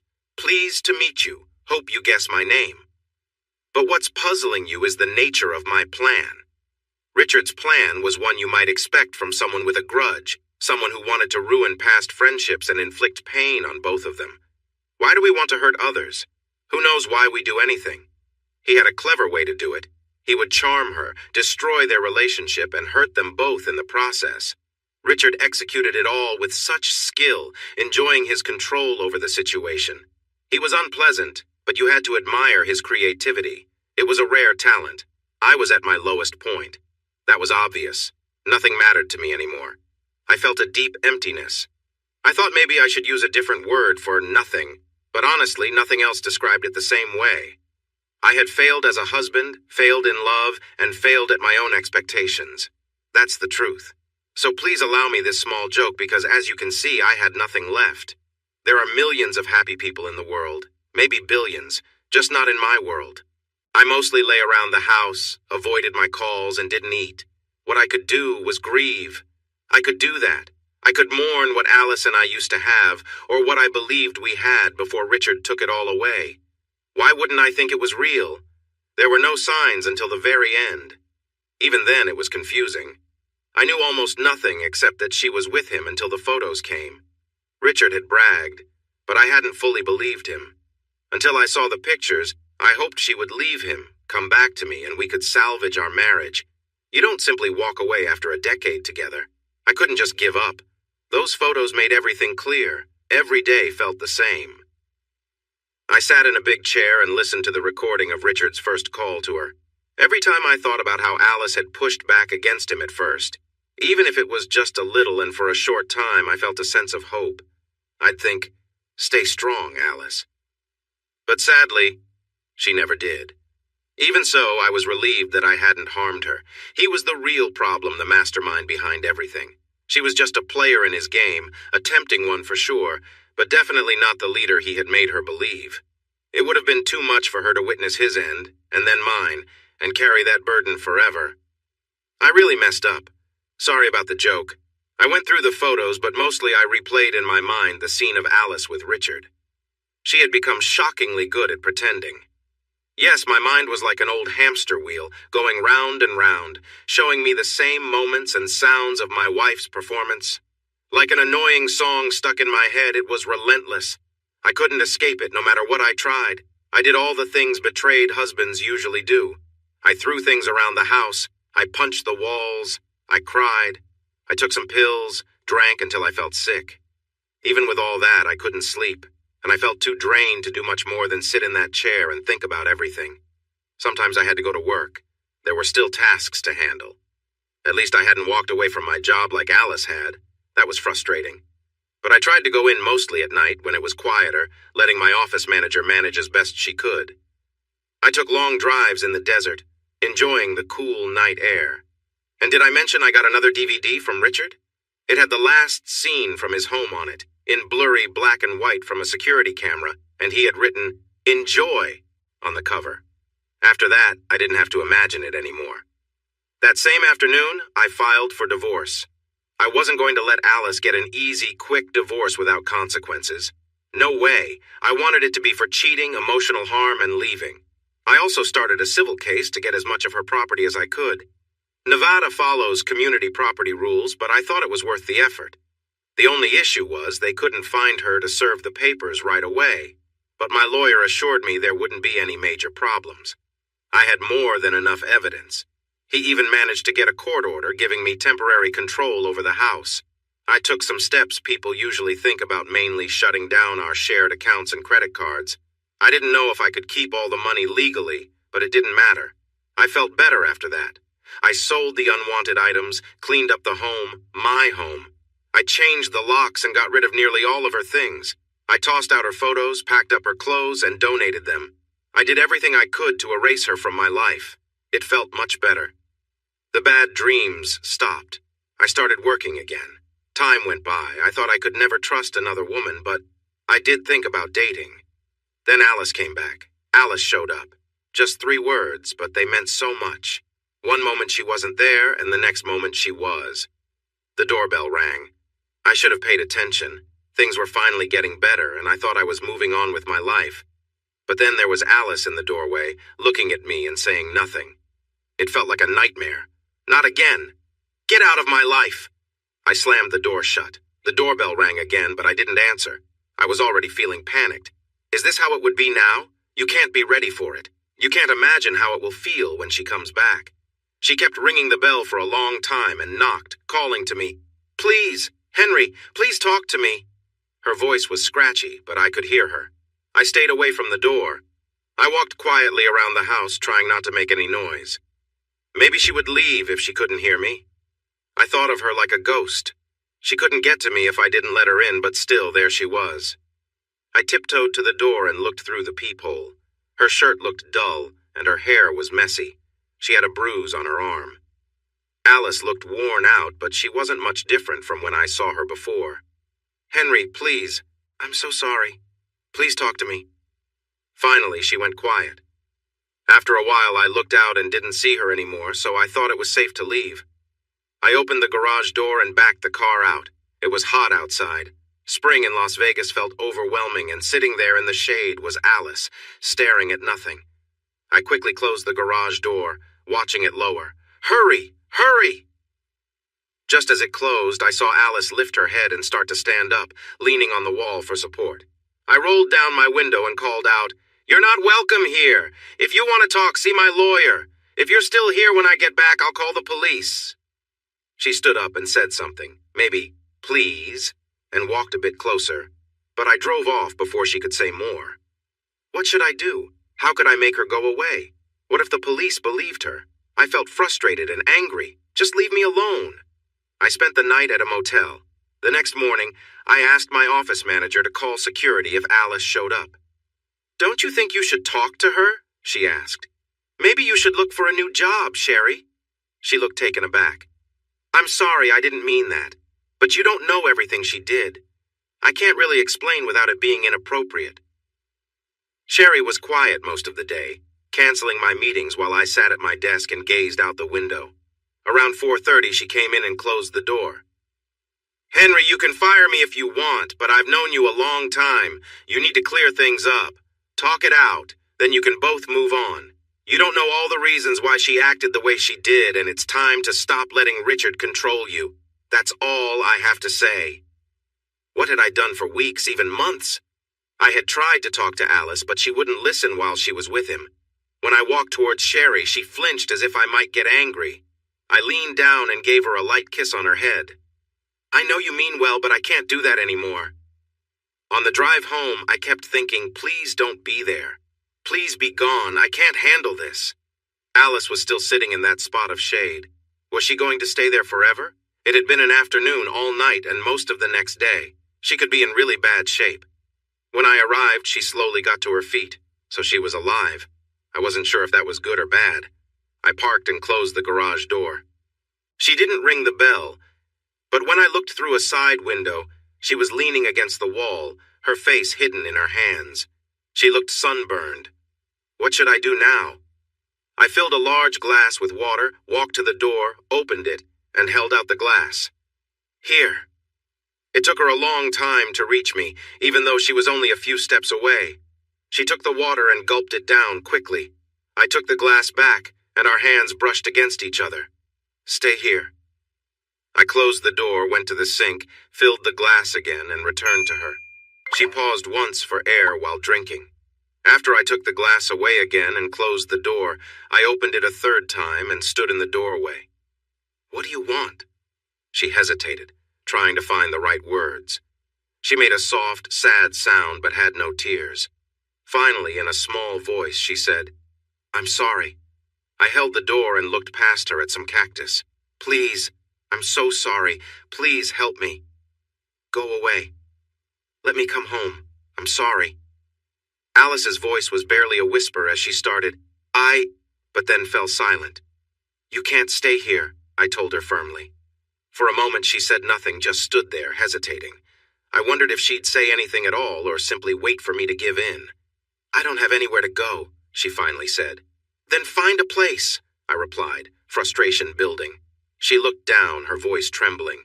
"I don't have any money, no job, I don't have you. I don't have anything." She began to sob, her voice catching in her throat. I knew what was really bothering her. She didn't have Richard Moriarty. "Then go to Deb's," I suggested, but her tears only came faster and she didn't bother wiping them away as they fell. "She won't speak to me," she said, her voice barely audible. "Why not? Just because you left me?" She shook her head. "It's more than that, please, Henry. Listen. When I was with him, he had this idea. He wanted me to involve her. I tried to talk her into it, and I ruined everything." She buried her face in her hands, her shoulders shaking as she sobbed. "What have I done? How could I do it? I'm so sorry, Henry. Please forgive me, please." "So after all this, you come back to good old Henry," I said bitterly, hoping maybe I'll just forget everything. But she kept crying, her words broken and shaky. Finally, she looked up, pleading. "Henry, I know you hate me. I did awful things to you, but I need help. Just for a little bit. A few nights, that's all. Please, Henry. I'll do anything, just please." I hesitated, anger simmering as I took in her desperation. Why didn't she ask Richard for help? No doubt she'd tried, and I could only imagine how he'd reacted. As I stood there, an idea came to mind, something that felt like justice in a small way. "Fine, come in. I have something to show you," I said, leading her into the den. I put a DVD into the player and turned on the screen. "Watch this, Alice." She looked uncertain, wiping her eyes, but when she realized what it was, she gasped, covering her mouth. "No, not that. Please, turn it off." "Why? You were the star, weren't you? I thought you'd want to see it." She shook her head frantically. "No, please." "Not so fun to watch now, is it?" I said, my voice hard. "Please, Henry, don't." I felt a surge of anger. "And now you want me to be your safety net? After all you did, you have the nerve to ask me for help?" She was crying harder now, desperate. "Please, just let me stay for a little while." "At least you didn't pretend you loved me," I said, the words sharp with bitterness. Without thinking, my anger erupted, and I slapped her across the face. She gasped, stumbling back, her hand over her cheek. As she turned back to me, I saw the red mark left behind, mirroring the hurt she'd caused me in so many ways. Henry glared at Alice, his anger boiling over. "You said you'd let me do what I want. Well, this is what I want." He raised his hand and struck her across the face, feeling a rush as she cried out, both pleading and shielding herself from him. "Please stop," she begged, trying to protect her face with her arms. He pulled her hand away. "You'll get what you deserve," he said, his voice cold. She gasped in fear, but he wouldn't relent. Fueled by anger and frustration, he was relentless in his words and actions, forcing her to comply. As she tried to comply, trembling, he watched her closely, his anger overtaking all else. But as the moments wore on, Alice's pleas grew weaker, her breaths became strained, and she whispered, "I can't breathe." Only then did he pause, noticing she was struggling to catch her breath, and that tears had started to run down her face. In that instant, something within him shifted. He stepped back, taking in what he had done, and a sense of shame began to seep in, clouding the anger that had felt so consuming only a moment before. He watched her struggle to regain her composure, but the weight of his actions began to settle on him. He turned away, leaving the room in silence, his thoughts spinning as he grappled with the anger that had led him to this moment. I realized she'd gone silent. No sounds, no movements. I let go of the belt and looked at her closely. Her arms had dropped, and she didn't react. I lifted one of her arms, and it fell limp. She was barely responsive, just making a soft, faint noise. A disturbing thought crossed my mind, but something else interrupted. My hands were shaking, and sweat covered my forehead.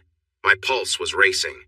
Anger and frustration washed over me, but they didn't bring the satisfaction I thought they would. I kept thinking she would try to escape, to fight back. But she hadn't even tried. Why? A strange feeling gnawed at me, and doubt started creeping in. I tried to push these thoughts away, but they kept circling back. She hadn't run. She hadn't fought. I wanted to ignore it, to hold on to my anger, but something shifted in me. The room felt heavy. A wave of dizziness hit me, and I had to sit down. I couldn't understand this feeling. It was like the fury that had fueled me was gone. I tried to think clearly, to focus on what I was doing, but nothing made sense anymore. My anger dissolved, leaving me with an emptiness I didn't recognize. After a moment, I pulled myself together and went to the bathroom. I splashed water on my face and took a deep breath, trying to steady myself. When I came back, I found her lying there, barely moving. She made small, quiet sounds, and I wondered if she was awake. Crouching down, I touched her gently, trying to understand what had happened. She opened her eyes wide and cried out, "No more! Please don't! Please don't!" She moved back until she bumped into the coffee table, then curled up tightly like a small ball. She looked at me in fear, her breath short and shaky as she begged, "Please don't! Please, please!" She started to cough again. "How much do you have to ask before it matters?" I raised my hand to show I meant no harm and slowly sat down on the carpet. "I promise I won't hurt you again," I said softly. I sat for a moment, unsure of what to say. "I promise." I moved toward her slowly so I wouldn't frighten her. I gently placed my hand on her arm, trying to comfort her while I looked at her injuries. "I promise. It will never happen again. I'm sorry." I couldn't believe how many times I had hurt her. Most of her injuries were just marks, but some had bled, and I feared more would start bleeding. "Stay here, I'll get some bandages." I focused on the task at hand, trying to push away my guilt. I was a monster. One thing at a time, I told myself, but deep down, I knew there was no right path forward. Alice trembled as I helped her lie down on a beach towel. She shivered while I cleaned her wounds and bandaged them. I asked her to turn onto her stomach so I could tend to her back. I spoke softly to calm her down, and she became a bit less nervous, but she was still shaking. She watched me carefully and responded to what I said, though she didn't speak. Her left cheek and lips were swollen. I had done that to her. I went to get an ice pack, which made her shiver more when she pressed it against her face. When I saw Alice, I felt regret rather than excitement. I saw the injuries I had caused. I avoided any contact that could be seen as inappropriate or harmful. Now she needed clothes. That was the next step. I searched the house and found an oversized Las Vegas shirt since there were no other clothes. "I'm sorry, I had to get rid of all your clothes. This will have to do for now," I said. She shifted a bit to help me pull up her underwear, and then she sat up so I could put the shirt on her. I supported her as she sat. "Can you stand?" I asked. She shook her head. She set down the ice pack, and I took both her hands to help her up. She was so unsteady that I had to let her lean against me for support. I could feel her still trembling. "Have you eaten anything?" She shook her head and rested her face on my shoulder. I would have thought she wouldn't want to be near me.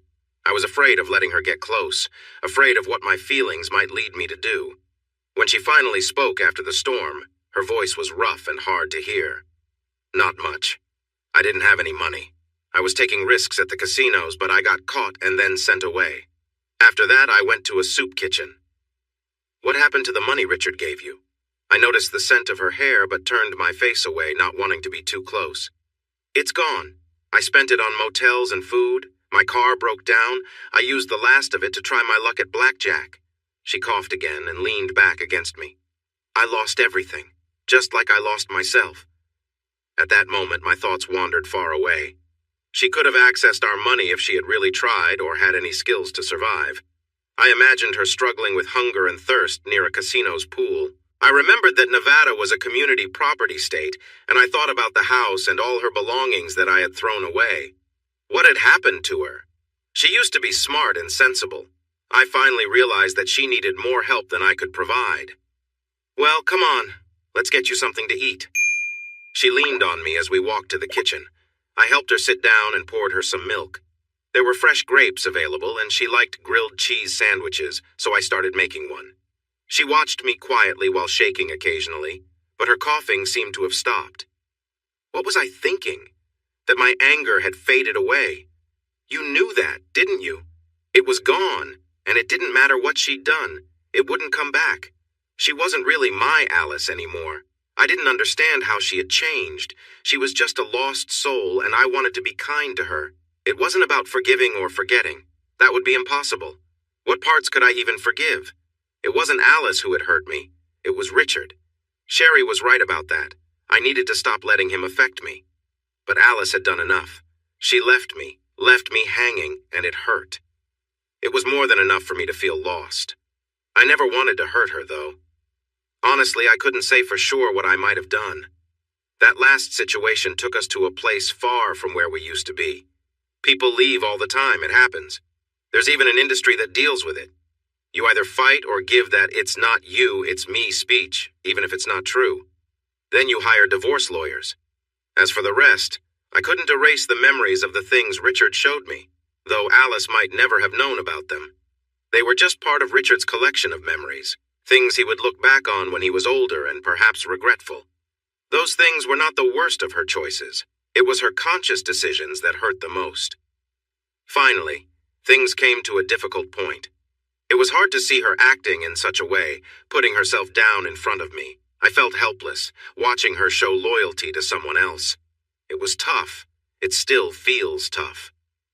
Was it something I could forgive? What does it even mean to forgive? To move on? To let go of the anger I felt about her past choices? I knew I needed to find peace within myself. If I could achieve that, perhaps I could manage everything else.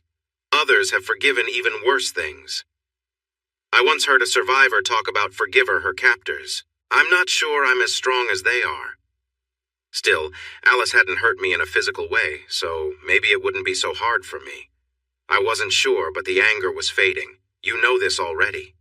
Then there was another challenge. I needed to find a way to earn her forgiveness for how I had treated her. Her cheek looked painful.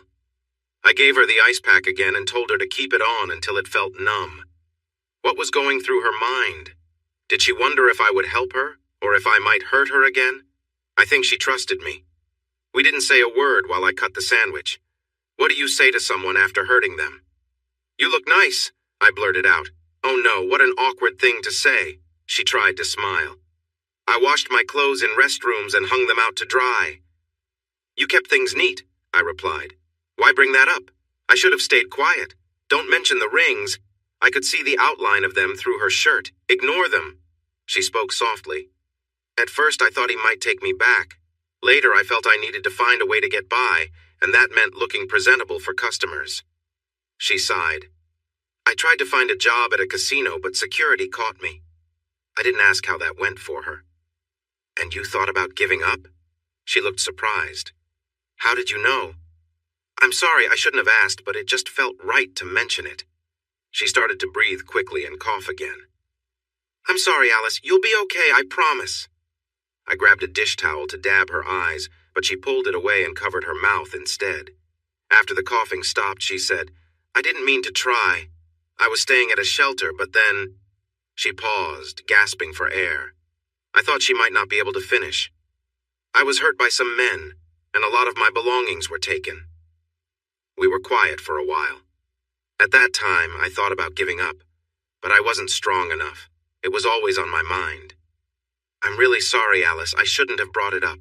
That's all behind you now. Things will get better. You'll see. Maybe if I said it enough, she would start to believe me.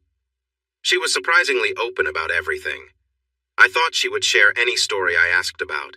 I didn't ask if her choice to sell herself had led to her being hurt, or how many men had taken advantage of her. She was beautiful enough to be a successful escort, but she would likely know little about handling the risks. The fact that she had been hurt helped explain her mindset, but it was just one event in a long line of difficulties that had pulled her down. She didn't need to tell me every single detail. There was another problem.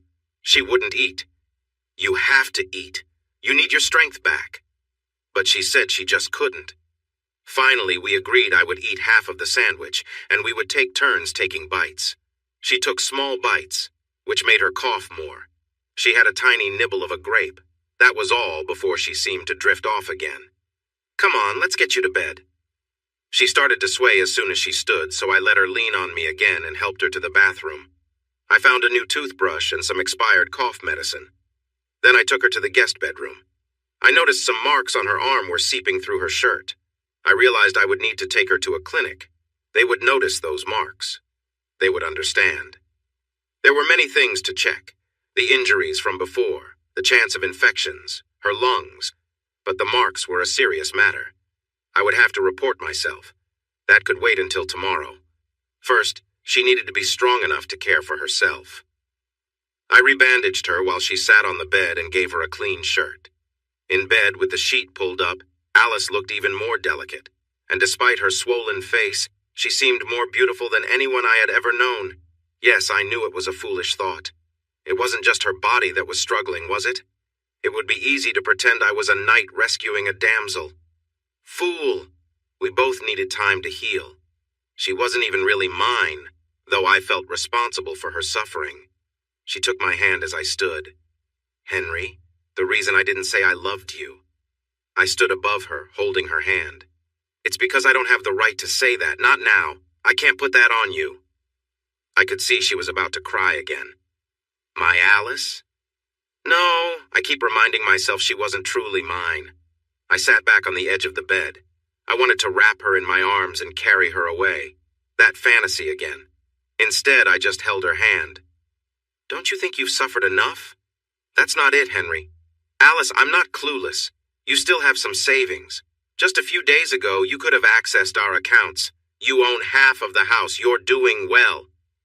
She lay there looking up at me, holding my hand and not saying a word. I'm not sure she really believed me at first. She shook her head, but then she squeezed her eyes shut and held my hand tightly. I could tell she finally understood. I think you feel like you belong here, I said. But I don't think that's true. I remembered the times I was harsh with her and heard her pleading. Earlier I believed it, but I was wrong and I'm sorry for hurting you. I leaned down and kissed her forehead. It felt soft against my lips. I knew I wouldn't do that again. It's okay if you don't feel love for me. We'll work this all out. I needed to leave quickly. I didn't want to show weakness in front of her. There was nothing else to do now. I just had to wait. Alice was with me, but I felt alone. I switched through TV channels, picked up some books and magazines, then tossed them aside. I tried surfing the web, poured myself a glass of scotch, and left it untouched. I paced back and forth, thinking about driving through the desert again. But if I did, Alice might need me at night. So I continued pacing, sipping the scotch briefly, then putting it down. I kicked at the books and switched channels again. I took a navel orange from the refrigerator. It was cold and refreshing. I remembered how something similar had reminded me of her before. Why had she stopped wanting me around? I shouldn't think about that. It's part of everything that's happened. I took a quick shower, brushed my teeth, changed into shorts and a t-shirt, and stepped out onto the porch to clear my head.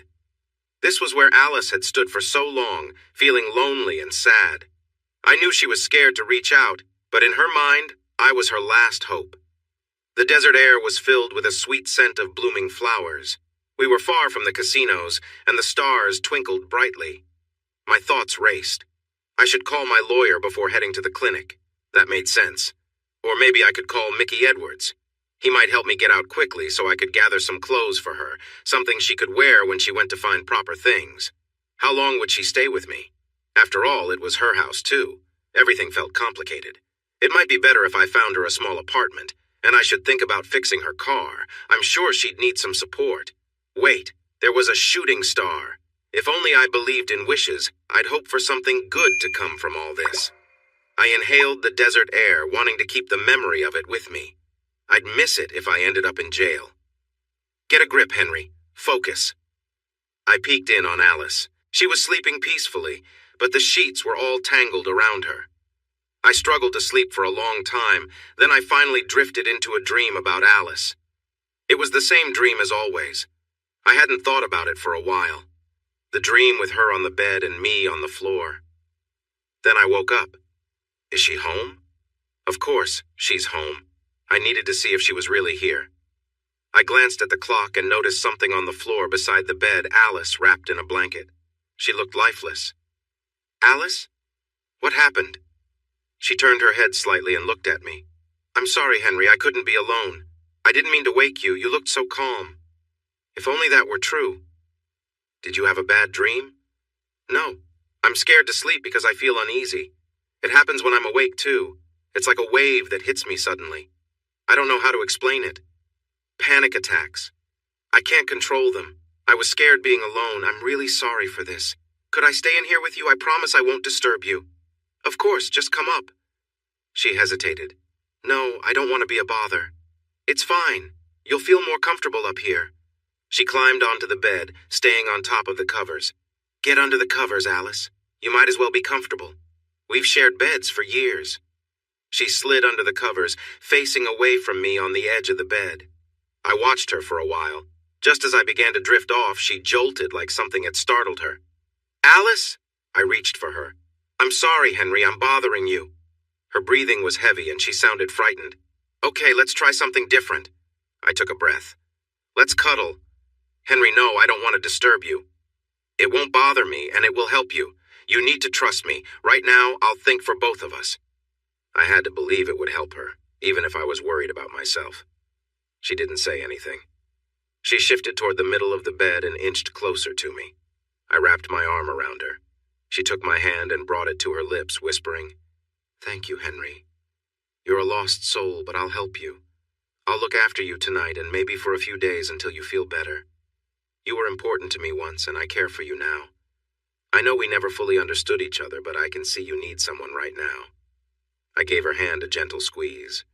In a little while, her breathing became calm and steady, and I was able to fall asleep. Let's start with the fact that Henry, who might be seen as a hero now, went to sleep next to Alice, without being intimate. Who would have thought that would happen in a story like this? What could come of it?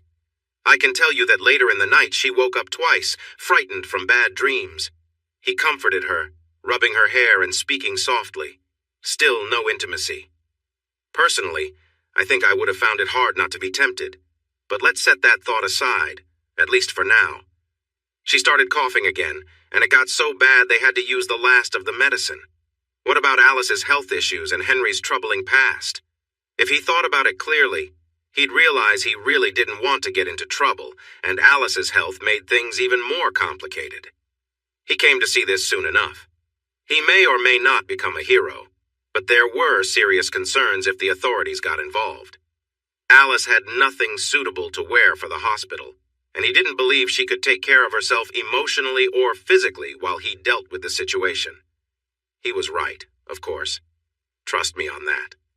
I'm the writer. Some readers might say things like, "Well, it's her own fault." That's a serious moral argument, but it wasn't Henry's view, so he had to focus on helping Alice. He lay awake for a long time thinking instead of sleeping. Meanwhile, after he comforted her twice, Alice found herself feeling very close to him. Or maybe she was falling for him again. But don't think you know where this is going. Don't jump ahead.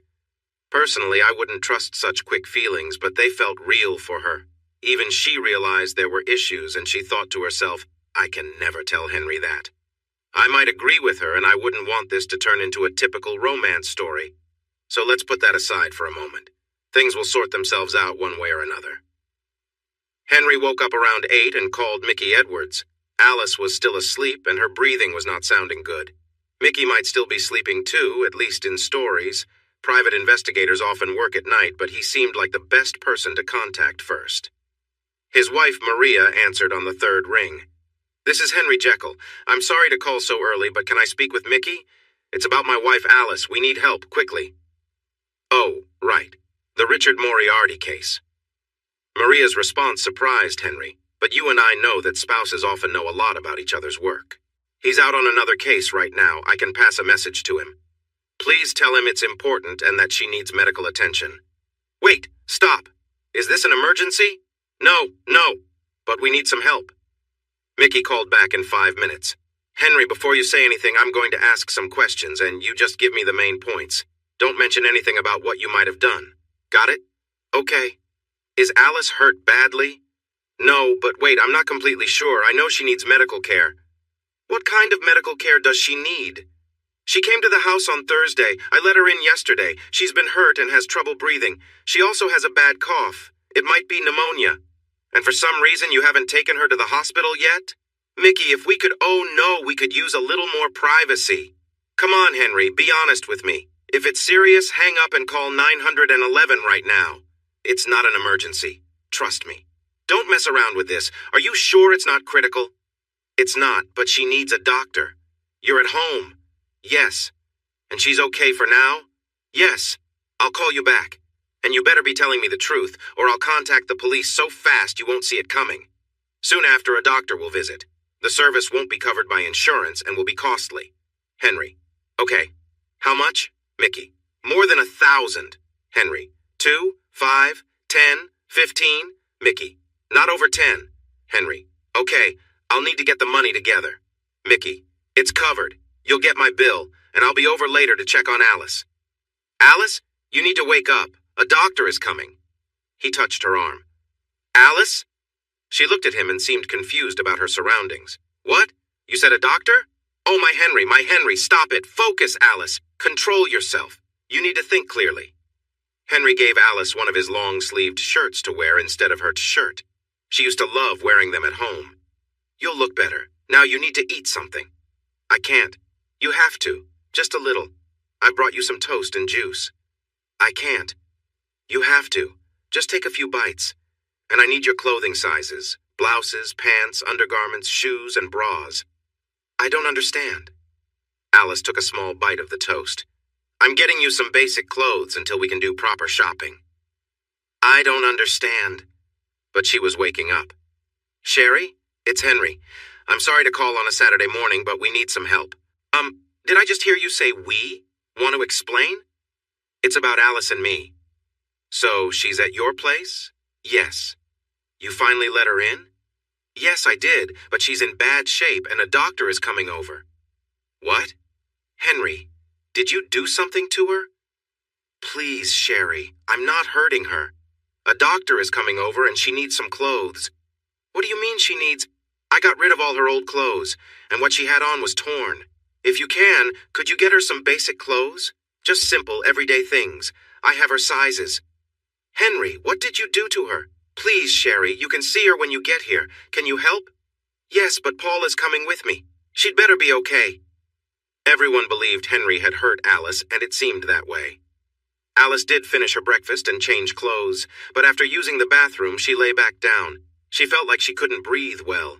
Henry wanted to stay close in case she needed anything, but he didn't know what to say to her. Alice didn't know what to say to him either. It was awkward. He offered her bacon and eggs with toast, but she said she couldn't eat more, so he brought her some juice and a banana to snack on. Then he waited for the doctor. Sherry and Paul arrived quickly, faster than Henry expected. She brought everything he asked for, including a nightgown, a robe, and some toiletries he hadn't thought of. They walked in without knocking. Sherry put the bags onto the coffee table and looked at Henry. Where is she? She asked, clearly worried. In the bedroom, this way. No, you and Paul stay out here. I will talk to her alone. She went into the bedroom and closed the door. Henry and Paul sat down to wait. What happened? Paul asked. I don't think I can tell you, Henry replied. It's a privacy thing. You know Sherry will ask me later.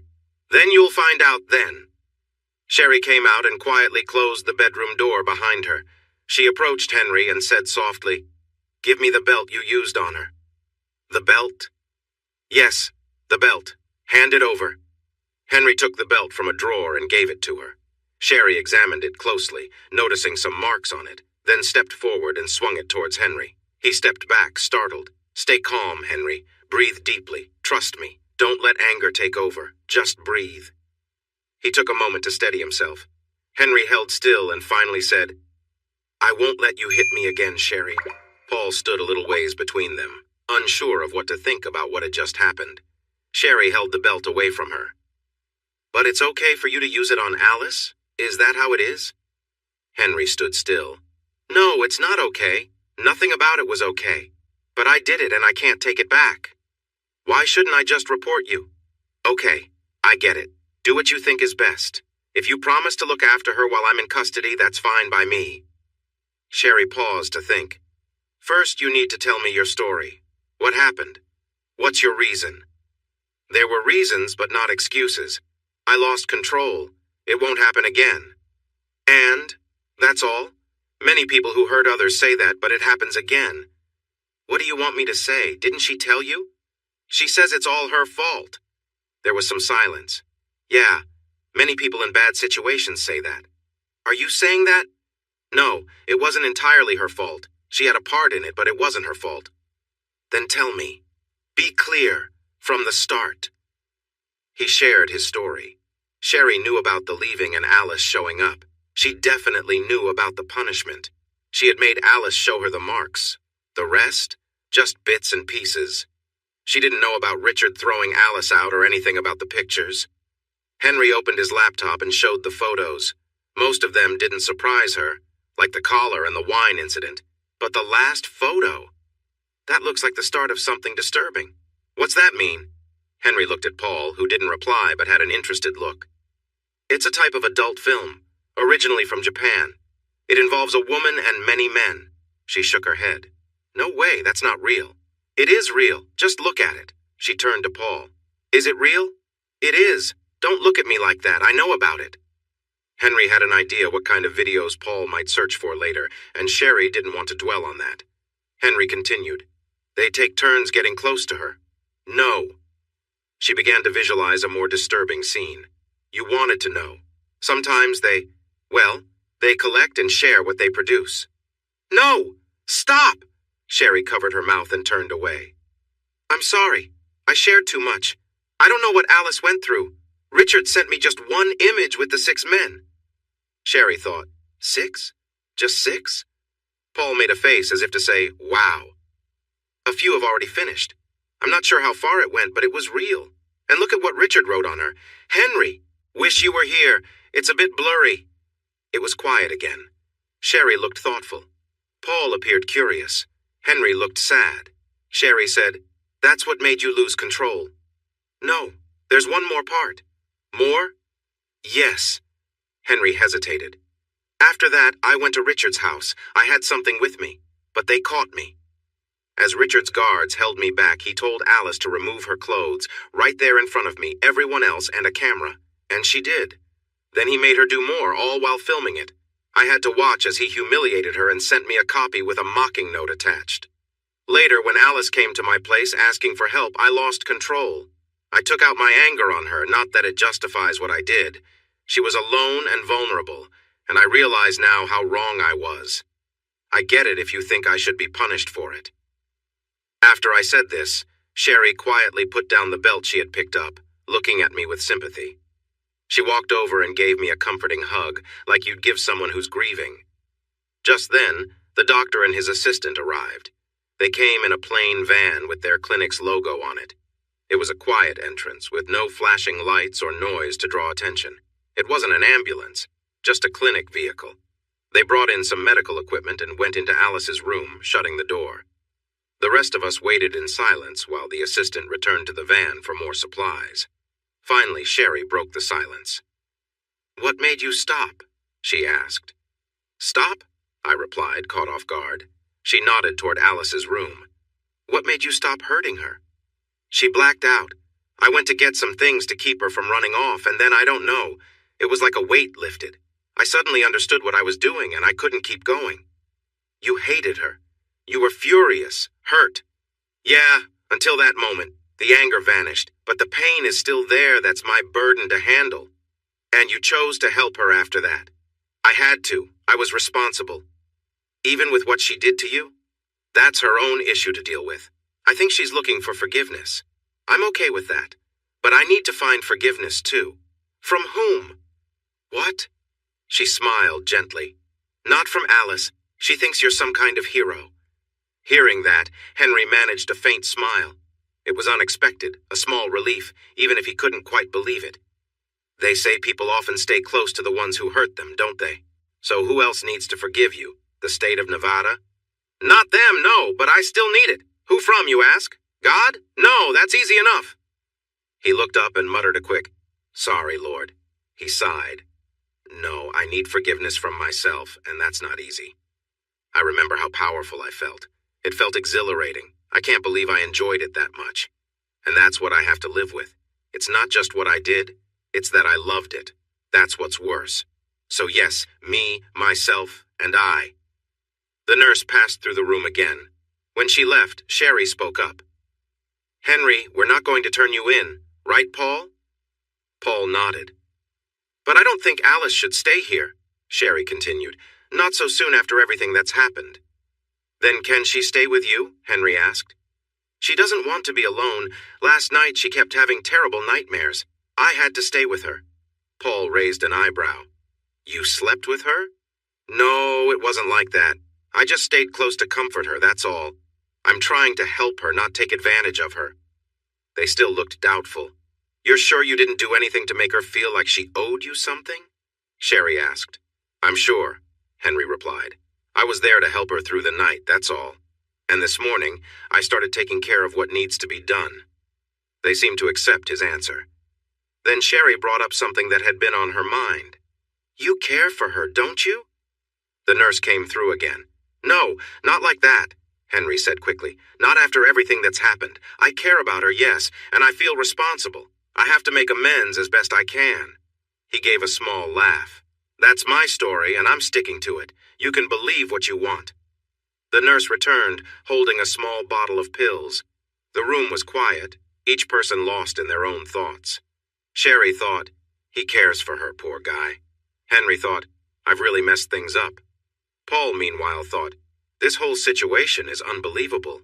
Is this heading toward romance territory? Two people with hidden feelings, each unsure of the other's heart. It would never work, not realistically, not with all they'd been through. But it almost feels like something out of a movie, a complicated story that might feature Tom Hanks and Meg Ryan in their prime. Hanks, the dependable type who tries to make things right, and Ryan, with her charm and intensity. Can you picture her acting in that scene? I could play Richard Moriarty. It might work if they could think of a good ending, maybe on the observation deck of the Empire State Building or something similar. They could even include a twist where Richard the host is taken out, played by someone else. I can see it now. Henry could push Richard over the railing. Since it's New York, no one might notice, or perhaps there's a subway strike and no one sees the confusion. That could work. Then Henry could capture Alice, and after some struggles, they could live happily ever after. But maybe not. I'm just taking a break here because I'm feeling a bit overwhelmed. Sure, I'm being sarcastic, but it wasn't funny for those involved, except maybe for Paul. Let's continue. Mickey came in looking very tired and worried. Where is she? In the bedroom with the doctor and his assistant. Do you know Sherry and Paul? They're familiar with the situation. This is Mickey Edwards, my investigator. He set up the medical team. Sherry is my office manager, and they might be helping take care of Alice for a few days. How is she? She seems to be a bit better. I think they're just about done. Which they were. The doctor and Mickey knew each other well. They exchanged a brief nod, and then the doctor said, There are 3 main concerns I want to go over. Who needs to leave the room? He looked at Mickey. Is everyone okay? We're all part of this together? It's all right, Bill, said Mickey. Everyone understands. The doctor started. She is a somewhat undernourished woman in her 30s, dehydrated, sunburned, and not feeling well. She has faced some rough experiences lately. Let's start with the more serious issue, he continued. Physically, it's not as bad as it could be. It happened a few days ago. There are some bruises that are healing, and there's a tear that is also on the mend. We found no obvious infections. We took some samples and are running tests, but I don't expect any bad news. I'm giving her these to prevent any problems. He held up a pill bottle. I'm also giving her medicine for anxiety. He glanced around. Where are they? The nurse held up another bottle. About her breathing. It appears she has bronchitis, probably viral, likely worsened by the dusty air we've had lately. It's fairly serious, so we've put her on a cool mist inhaler, and Ruth has been helping her learn how to use it. That should help. We've also given her some cough medicine to use as needed. Ruth held up another bottle. We took a sputum sample just to be safe, but it should improve soon. Then we have to address her bruises and wounds. Wounds? Asked Sherry. Yes, cuts. Here's the important part. He turned and looked at Henry, his gaze serious. These injuries are much more recent than the others. When did she first arrive? The nurse was also looking intensely at him. There was a brief pause. I let her in yesterday afternoon. Yesterday. All your troubles seemed so far away. Where did that come from? He glanced over at Mickey. Mickey, the wounds look like they are about a day old. Henry replied. Okay, I see what you're saying. Do you have anything to add? No, I don't. Mickey stayed quiet. You said you let her in. What does that mean? We're not living together. You're separated? I've started the divorce process. But she came here anyway, and you let her in. Yes. Why did you do that? I don't know. She said she had nowhere else to go. So, you let her in. She said she had nowhere else to go. She's still my wife. Where does she live? I don't know. How did she get here? I thought she walked. I don't know. She said her car broke down somewhere. Your house is quite far out. How did she make it here after getting those injuries without a car, without proper clothing? I can't answer that. She has clothes on. Mickey asked, What kind of injuries does she have? Marks from slapping and being hit with a belt, on her face and body, on bare skin. Mickey stayed calm as he thought about this. How serious are they? Sherry, who had been standing, moved over to the coffee table and sat down. None are infected. I used medical glue on a few. What's that? Asked Sherry. It's a special glue for wounds. They should heal fine. Sherry and Mickey nodded. What? Mickey asked. Has she said about what happened? The doctor continued to glance at Henry. Not much, except that she believes Mr. Jekyll will protect her. I will, Henry said. Mickey interrupted. Can I see her with you and Ruth and ask her a few questions? Sure. As they left the room, Mickey leaned close to Sherry and whispered, The belt is showing. A couple of minutes later, Mickey opened the door. Sherry? Could you come in here for a moment? Soon the four of them came out together. This is our plan, Mickey said. Alice will stay with Sherry and Paul for the next few days. Okay, Henry replied. Paul stayed quiet, but it was clear he was thinking. I think she might need to see a counselor. She's been through a lot. Night terrors and such. Yes, PTSD. Ruth? The doctor seemed surprised that Henry brought it up. I'll take care of it. I also want to see her again on Monday morning at... Ruth finished. I've checked. We have an appointment at 7:30. 7:30 Monday morning. We'll have the test results and Ruth will set up a meeting with a therapist. Mickey added, Given her experiences, I think we need someone very understanding. Mickey, Ruth exclaimed. You know us better than that. She turned to Henry. Make sure to bring her insurance information. I think her purse and all her details were taken. Well, the doctor replied, that will keep you busy while you're here alone. He wouldn't speak to Henry except through clenched teeth. After the minivan left, Mickey turned to Henry. Wow! How many times did you hit her? Look, if you think you need to call the police, I understand. But, Sherry said quickly, you should get the whole story first. I don't want to lose my trust with Bill, but I want to know more. Henry, you should show him the photos and video. Photos? Video? Sherry's eyes grew wide. He doesn't even know about those? And he's your investigator? There are recordings too. You've heard them. I don't want to see them again, Sherry muttered. But I think I should. Paul looked pleased. Things got worse after Henry showed everything. Oh, sorry. I know many of my readers are guys. They want to know how this viewing went with Paul and Sherry. Well, there are some things I'll keep to myself for later, but yes, they were affected. With Paul, it was what you'd expect. Now that he knew what to expect, he sat ready for the highlights. If you watched him closely, you'd almost think he was getting a bit restless. As for Sherry, it was harder to tell. To me, the author, it seemed like seeing it again bothered her. I could be wrong, but her eyelids got heavy and she flushed. She didn't look away from the screen. She even licked her lips once. And she raised a hand, not to her mouth, but just above her chest, keeping it there until it was over. She stared at the screen for a moment after it all ended. Like I said, I might be reading too much into this. And Mickey? He got really frustrated with Henry for not sharing everything he should have. Then it got worse because Alice didn't want to go with Sherry and Paul. Can I stay here with Henry? Look, we promised the doctor. He won't know. Henry turned to Sherry. What do you think? Well, she said sharply, if you don't mind having her around. Calm down, Sherry. It's like she was starting to like him. But I'm bringing you guys dinner tonight, and I'll come by tomorrow and take her to her appointment. Why not just be her caretaker, Sherry? You know Henry can handle everything. Just remember, Paul said, no funny business. He flashed a big grin. Henry muttered, right, but inside he felt an intense frustration. Where's the belt? Mickey asked. It's under the couch cushion. I'll take care of it, Mickey replied. Sherry glanced toward Alice. Could have used it for some good before throwing it away, she muttered. Sherry clearly held some resentment toward Alice, yet she still spent a lot of time helping out, perhaps with mixed motivations. After all, plenty of people face complicated relationships and unspoken feelings, as Sherry and Paul did. On their way out, Paul revealed his real priorities. Those pictures were intense. And the video, he blurted before they even reached the car. Paul, stop it. Is that all you can think about? Can't you see Henry's hurting? Yeah, but I'd be lying if I said I didn't wonder about what happened. Paul, and I bet you feel the same, don't you? You wouldn't mind seeing her get what's coming to her. Sherry was silent for a moment. Maybe I wouldn't, she admitted. But it's because of what she put Henry through. Henry's too soft. Paul replied. They walked in silence, tension between them. Paul eventually put his hand on Sherry's shoulder, trying to lighten the mood, but it was clear there were deeper issues at play.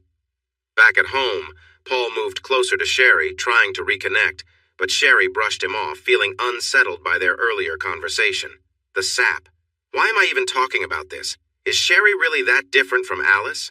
Sherry doesn't agree with what Alice did, but I think she might have been a little intrigued by the pictures. She's stuck with a difficult husband, but they seem to have a good relationship, and that can make a big difference. As far as we know, she hasn't done anything that could be considered cheating. But then again, Alice hadn't either, at least not before. Is Alice really so different? Or was she just unlucky to be picked by someone like Richard? How can you tell? When everyone left, Henry settled into a big chair, looking away from the bedrooms and staring blankly. It's hard to say how long he sat there until he felt a hand gently touch his shoulder. In her other hand, she held a mist machine. "Henry, you look really tired. Come lay down. I need to make us some lunch. I'll stay with you." As they began to move, her knees suddenly buckled. He had to guide her to the kitchen once more, and by the time they arrived, her forehead was sweating and her breathing was heavy. She used the breathing device while he watched with concern. "Let me help you back to bed. I'll bring you lunch. Can I stay out here with you? Please?" Her eyes begged him. Of course she could. He was a softie, after all, or maybe a kind person. He prepared a can of soup for them. "Can I ask you something, Henry?" "Sure. Why are you being so nice to me?" He froze. "I know you don't like me, but you've been really nice. How can you do that?" The conversation began. Henry wasn't ready to talk, but she had opened the door, and it seemed only fair to respond. "I don't dislike you, I promise. I care about you. You said you had nowhere else to go. And after how I treated you, I owe you. That's really what it comes down to." Her eyes filled with tears, and she wiped them away. She wasn't trying to manipulate him, she just felt weak. "After what I did to you?" "Alice, that's something I need to move on from. It's in the past. Please don't bring it up again. I just want to focus on getting you healthy." She took a few sips of soup and then set her spoon down. "I want to explain how everything happened. I'm worried you might want to get rid of me, but I want to be honest with you. You don't have to. I know I messed up our marriage, so I owe you this. I don't want you to think it was your fault." And here's Alice's story of her mistakes. It's not exactly the same as what she told Henry before, but it fills in the details. Henry understood her well enough and sometimes asked for clarification. "To start, I have a big secret."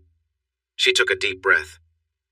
"All my life, I've been fascinated by the idea of being controlled. I thought about being made to do things against my will. It was a feeling I had for a long time, even before I fully understood romance. I remember when I was 8, my older brother and a friend took me down to the basement to play a game. They wanted me to take off my clothes and lie down on a blanket. They touched me in ways I didn't fully understand. I felt something in my chest that wasn't exactly what I would later know as attraction, but it was intense. Just when things were getting strange, our mother walked in. She comforted me, while my father scolded my brother and called the other boys' parents. She didn't believe for a second that I wasn't forced into it. I never told Henry about this, but I would if he asked about my past. I often wondered if my brother remembered that day. When it comes to my experiences with romance, I have mostly just read. I'd look at stories and pictures. I never really acted on any of it except for being alone. I never guessed. No one ever knew. I read a lot, stories like The Story of O, things like that, like 50 Shades of... Oh, that one was pretty intense, but yes, things like that too. I kept my thoughts to myself. There are many books and movies that explore those themes, but with you, I always felt interested. Our time together was never forced, and I was always committed. I never strayed, except for Richard. I'm really sorry about that. It felt like everything shifted suddenly. Something changed. It was New Year's Eve when Richard showed up with someone else in a way I had never seen before. He brought her out in public. I was shocked. He had her on a leash, guiding her as he acted out fantasies right in front of me. It felt like he was exposing my hidden thoughts to the world. It was infuriating, but I couldn't help feeling a rush of excitement. We ended up having a great night together, and the next day too. Do you remember? Henry nodded. I thought things might calm down, but then he called just a few days later. Henry seemed to acknowledge that. You weren't home. Somehow he managed to steer the conversation to fantasies, particularly one involving me in a vulnerable situation. I didn't even know how it got there. I know, Henry replied. I've heard it mentioned before. What do you mean? He told me about it. The first thing he sent my way? I don't understand. He reached out to me. Tell me how he swayed you. It was part of his plan. I don't get it. It's clear I still have it. If you want, we can look at it later. You can see how good he is. So, yes, I know about it, and I know there was at least one more call. Alice felt her world turn upside down. Everything was suddenly more complicated. Why were Richard and Henry talking about her and sharing her words? What was happening? She lost her focus and realized Henry was talking. Alice, I'm sorry. I know some things because Richard tricked us both. I won't keep them from you. Just trust me when I say I know what happened on that call. So, I'll let you speak. But she couldn't focus. Alice felt dizzy and sick. She pressed her hands against her face and soon had to rest her head on her arms at the table, accidentally knocking over the soup bowl. Some of it spilled and she trembled, scared she would be sick, worried about everything. What if she was the joke everyone was making? What if Henry was in on it with Richard? Henry cleaned up the spilled soup and placed everything in the sink while Alice rested. Let me help you to bed. Come on, up. Please don't make fun of me. He was supporting her as they stood. I'm not. I won't hide anything from you. But there's been no time since you got home for us to talk. Okay, can you walk? Do you think you might be sick? Should we go to the bathroom? No? Then just lie down. I'll get the nebulizer. I'll be right back. Slowly, she began to feel a bit better. Her stomach calmed down. Henry thought she might fall asleep, but she wanted to know the truth and needed to share her own truth. There was another call, Henry. She was frustrated thinking about Richard and everything he could do. He called, and I let him take control. He could read me like a book. I had never cheated before in all our time together. I know I keep saying it, but please trust me. He somehow convinced me. I talked myself into it, telling myself that everyone does it at least once. This would be the only time. You would never find out. We planned to meet. At your office, one of the days you stayed late? No. She laughed bitterly. Richard doesn't go to you. You go to him. I got home late that day, but he didn't come to my office. It was at one of his places not far from here. I left early to get there. It was a small spot in a strip mall, close to a Chinese restaurant where she and Henry had eaten several times. The door had a plain business name that Alice later noticed was usually locked. Inside, however, it was a nice meeting space with thick carpets, lovely furniture, and soft lighting. There was soothing music playing, like that in a spa. I expected something different, maybe like a scene with his assistant, Alice said. Diane, Henry replied. Yes, her. I never met her, but I thought it would be like that. Instead, it was completely different. There were two women there, Juliet and Justine. Those probably aren't their real names, Henry said, thinking. I know, Alice said, looking down with a smile. I've read a lot in my spare time, but those were the names they always used. Juliet and Justine were there to greet her. One was tall and blonde, while the other was shorter with dark hair. They both had strong accents. They took Alice's arms and led her into the main room, which looked like a cozy home theater. Richard was sitting in a large leather chair. He stood up to greet her. She didn't remember everything he said, but she recalled seeing someone with red wine on a silver tray. She was served first, and she didn't see anyone else there. Richard introduced her to Justine and Juliet, commented on her looks, and asked how she felt. He told her that if she wasn't ready for what was coming, she should leave now. Alice felt nervous, but said, I'm ready, Richard. They finished their drinks. Good. Those will be your last words unless I ask you to speak. Nod if you understand. Alice nodded, feeling an exciting thrill. She was starting to feel different, not just nervous or excited, but lighter, almost floating. Her heart raced as the room seemed to dim. She swayed slightly, and Justine, or maybe Juliet, held her steady. Together they guided her to the center of the room, turning her to face Richard. Now keep your face and eyes forward with your hands by your sides, he instructed. Alice followed. No, he chuckled. You don't need to be so formal. Just keep your eyes forward and hands at your sides, that's right. He paused for a moment. Now please take off your shoes. She did so, feeling a bit unsteady. Juliet took the shoes and placed them away. Good. Now your skirt.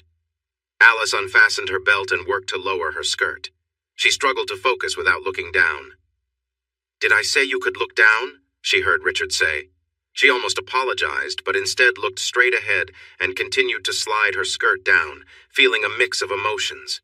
One of the women took the skirt away. She could sense they had folded something and placed it away, but she couldn't see. Your blouse. That was simpler. Then he gave her a more challenging task. I see you're wearing tights. Please take them off. Girls, find her a stool to sit on while she does this. Once her legs were bare, he had her stand again. No more tights. Next time wear stockings with a garter. Nod if you understand. After she nodded, he said, Now you're dressed just like any woman at the pool, right? She nodded again. The feeling in her chest was steady. She was also aware of a fluttering sensation. She felt faint, as if she wasn't fully there, with only Richard's voice and the hands of the two women grounding her. She didn't share every detail with the readers, not every single one. But Henry understood what was happening. He wondered, why is she being so detailed? Does she really think this will make anything better? But he stayed quiet because he was always polite, except when he wasn't. He hoped this would help her. I listened because it was an interesting story. A woman's struggles can be quite engaging to hear. Would I feel the same if she were my partner? I'd have to think it over, but maybe. At this moment, Henry started to suspect that Richard had added something to Alice's drink. Was it something like MDMA? But why would he do that? She was already vulnerable. By the end of the first phone call, she seemed lost. She surely felt lost by the time she arrived at this place. She wouldn't have turned back then, even if she felt nervous. So why? Maybe it was just to ensure there were no last-minute issues, as Richard liked to plan carefully. Henry thought that perhaps he wanted to give her an extra boost, something to help her go further than just stepping away from her usual routine for a day. Who knows?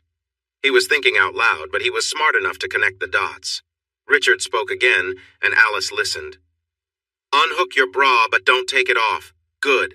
Now close your eyes. She did as he asked. Someone gently pulled her bra straps down until it came off completely. Her heart raced. Another person approached from behind, taller than the others. Justine reached around Alice and touched her softly. Keep your eyes closed. Juliet knelt in front of Alice and carefully pulled her underwear down. Once they were on the floor, Richard instructed her to lift each foot so they could remove it.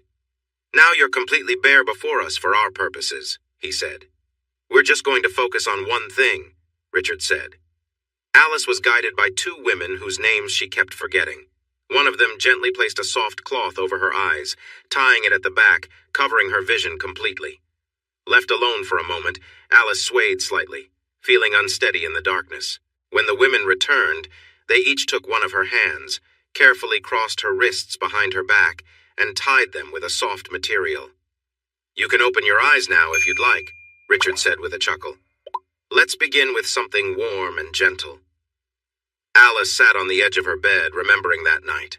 Her head lowered as she stared into her palms, lost in thought about what had happened. She recalled how out of place she felt as everything happening was new to her. The interactions were strange, the closeness unexpected, but the memory had a surreal quality, like a dream. If Alice had shared these details with Henry, he would likely have been convinced that something had altered her sense of reality. As Alice continued recounting to herself, the time seemed to blur, and the world around her felt distant. Alice recalled her unsettling experience, speaking in a quiet voice as she shared it with Henry. She remembered feeling disoriented, held by two women she barely knew, who then led her through unfamiliar, uncomfortable situations that felt designed to test her. When they were done, they helped her sit and catch her breath, her hands still bound until they finally untied her and began dressing her again, leaving her feeling vulnerable and disoriented. Before she left, Richard gave her strict instructions about how he expected her to dress and present herself, details that left her feeling more uneasy. He emphasized that she needed to change aspects of herself to prove she could meet his expectations. This included buying certain clothes and following specific rules. Alice felt her confidence waver as she agreed, not entirely understanding the full weight of what she was agreeing to. Richard's final words stuck with her as he warned her not to lie to him. He implied that she could choose either to meet his expectations or regret missing out on something important. He then left without further explanation, leaving Alice to process what had happened. Justine and Juliet led her to the door, returned her belongings, and watched her leave, offering no comfort. Finishing her story, Alice looked down, as if still lost in the memory. Henry, absorbing what she had said, asked, "Did you see Justine and Juliet often after that?" "They were around a lot," Alice replied. "Richard wasn't always there, so they looked after me. They had instructions." Henry hesitated. "So you just went along with it?" Alice paused, searching for the right words. "Yes. They had a way of making it seem like I should. I never thought of myself as someone who would be okay with that, but somehow I don't know. It was confusing." Henry nodded, trying to understand, but he struggled to find the right response. He simply listened, sensing that the story still weighed heavily on Alice. How did Alice get home that evening? Not well. At one stoplight, the car behind her honked to get her moving. She almost missed another light. She came down from her high and felt flat, even dull, eventually sad. The bright lights of Las Vegas now seemed gray. She didn't want to go into the house but stayed in the car, pretending to listen to the news while really replaying her afternoon. She tried to avoid Henry as much as possible. Was she feeling guilty? Yes. Could he notice anything? And was she longing for what was missing? Yes, again. The house felt empty, and she felt empty. She spent the evening playing on her phone in front of the TV, looking for places that sold nice stockings, one she could visit at lunchtime, and searching for tips on personal grooming. She sat in the shower for a long time with a new razor, pretending she was still deciding what to do next, acting as if she hadn't decided to start a relationship with Richard. Relationship? Was there another word? Ongoing meetings? And she thought about how and when to meet Richard again. "When did you decide to leave me?" This may have been the most important question, right? She might remember the day, maybe even the approximate hour. But was there a turning point? Yes, and we will get to that. But have you ever wondered how someone becomes taken away? Is it sudden? Not really. It's not like losing yourself for one night or having a brief fling. Some people have kept secrets their entire lives. But leaving someone can't be hidden, and it isn't a short-term choice. There are reasons anyone could list or might have faced: hostility, lack of interest, and so on. Maybe they are facing hard times. Maybe it's about money. If you follow the woman's story, you sometimes find what might be called a pattern. Sometimes it's a long one, but often it leads to a simple, though difficult, separation. But Henry and Alice? They seemed to care for each other well enough. Their time together was okay. Not great, but not terrible either. You just heard Alice say she had never cheated before or done anything to make Henry concerned, and since she was being open, we might as well trust her. They should have been fine, except she had a personal weakness, one that is not too rare, and a man who could take advantage of it. "I didn't plan it. That first time just happened. Then I knew. It was going to keep happening. Richard swept me off my feet." He swept her off her feet. You might be wondering if she really used such a romantic phrase. Yes, she did. It seemed like she wanted to throw something in Henry's face about the romance of what she did. But she didn't.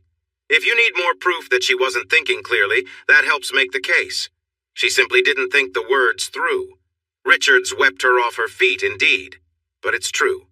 It felt like a storm had taken hold of her. Richard was quite a character. Successful? More like wealthy. And influential. He had a strong presence, was well-connected, sharp-minded, and extremely creative, with the means to make big things happen. They met for a second time, then a third. Each meeting sparked something new and exciting. Was it only about their connection? Some might think so, but Richard was more complex than that. During their third meeting, Alice found herself in a unique situation, supported against a wall with just her toes touching the floor. As they shared a special moment, Richard rolled out a full-length mirror so she could see herself. "You're truly beautiful, and you can shine even brighter." He placed a stunning blue sapphire necklace around her neck and said, "Look at yourself." Then he showed her matching earrings. "I want you to stay calm while I put these on. You can express yourself." Next, he helped her feel beautiful in a different way, and when he stepped back, he called her beautiful again. "You're magnificent, such a lovely person." She admired herself as he explored the way she looked. They looked amazing together, and she felt great about herself too. Later, he told her she could keep the jewels. "But where will I hide them?" "You'll have to find a clever spot." Richard had connections. 2 nights later, he took Alice to a fancy cocktail party when she was meant to be out with her friends. Meanwhile, Henry was at home, puzzled about why he hadn't heard from her. There, Richard introduced her to several important people, including politicians and a famous writer. She wore a beautiful new dress along with the jewelry Richard had given her. Many women complimented her on them. Richard said he wanted to take her to Europe, then to Morocco. Why Morocco? It was something different. Alice soon found herself lying, spending time away from Henry. This change happened quickly. Her main worries were keeping Henry from noticing the hints of her new life and her jewelry. When Richard suddenly asked her to leave everything behind and come with him, she didn't know how to respond. "But I can't. Henry." "Alice, I can't wait for you to decide. You're halfway here already. You can come with me or stay. It's your choice. I can show you more or you can remain in your ordinary life. But, and don't be so certain he will be devastated. He often complains about you." Complains. "You always seem to want more or different things. You're hesitant about trying new experiences. You've changed. There are new ideas he wants to explore. Honestly, he has no idea what he has." "When?" "Almost every time we chat." "You talk?" "More than you think." "But I couldn't." "Leave him? You just pack up and go. I'll handle him." "What about my job?" "I have more than enough money to cover everything. I will take care of your work situation." "As you might expect," she agreed. "This is one way things can happen, an old-fashioned way. Relationships often involve more than just love, but there's a lot more to it. You might not do it this way, and neither would I, but Richard? He's had a lot of experience over the years. So when did Alice decide? Did she really make the decision, or was it made for her? How did she respond to Henry's question? She answered, "I'm not sure when I decided." "So, you just left. No word, no talk, no explanation, not even a note. You left me with nothing." Nietzsche once wrote that if you look into the deep darkness, the darkness looks back at you. That feels true for Henry. He could not look away. The darkness was always there. Maybe it was time to end this conversation. He didn't want to hurt her, but he felt he didn't need to talk any longer. Alice, however, stood up and walked to the soft bench in front of the mirror. From there, she wouldn't have to look right at him. She didn't have an answer, did she? But she knew she needed to say something. "I couldn't talk to you. I didn't know how to explain. That's why Richard contacted you, not me. When he put me on the phone, I just repeated what he told me, and then you never even tried to reach me again." What? "Richard said you wouldn't, and you didn't. I'm sorry. I know I should think of others. I know I've been selfish, but I felt a little hurt that you didn't call or come see me. I understand. I do. I know I was wrong. I didn't know how to respond if you did call or visit, but you didn't. So I thought maybe Richard was right. You really didn't care anymore. You probably didn't expect that, did you? Henry didn't either. You really think I didn't try to call or visit? You believe that?" "Of course. We heard you were already seeing someone else." "Seeing someone?"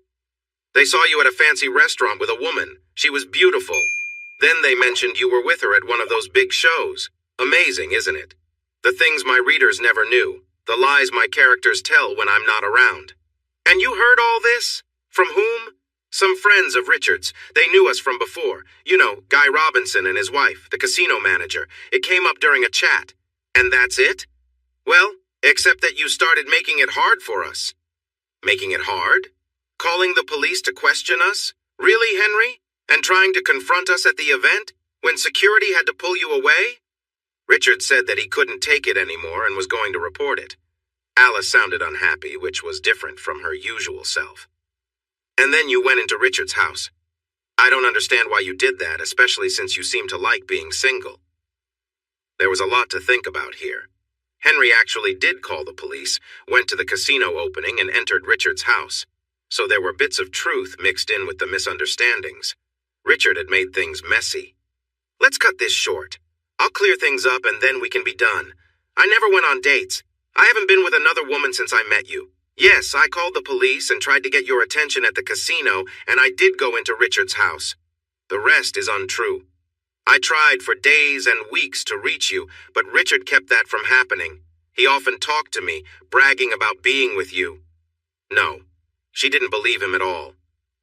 My investigator, Mickey Edwards, suggested I call the police because I was worried about you, and that was the only way to have someone check in. He also told me about the casino opening. Do I need to say it again? She didn't believe him. Where do you think I got that recording of your call? What about the video of you and Richard? They came from him just to show off. The tone of the conversation shifted right away. Alice took a deep breath and looked anxious. Before I saw the photos, I hoped that maybe you would leave him and come back to me. But then, it became clear everything was finished. She sighed. I don't get it. Photos? What photos? What are you talking about? Alice's eyes widened as she stared at Henry. Oh no! You really don't know about the photos. They are from Richard's resort. They showed me way too much. They were just more of his bragging. That's when I decided to go into his house. What were the photos of? Henry went through the details while she closed her eyes and shook her head, whispering, No, no, no. He went to the living room to grab the laptop and show her the pictures. Alice sat quietly during the slideshow. She looked down, only raising her eyes occasionally, squeezing them shut again. You can guess what thoughts ran through her mind. Then she shook her head again, saying, No, no, no, aloud.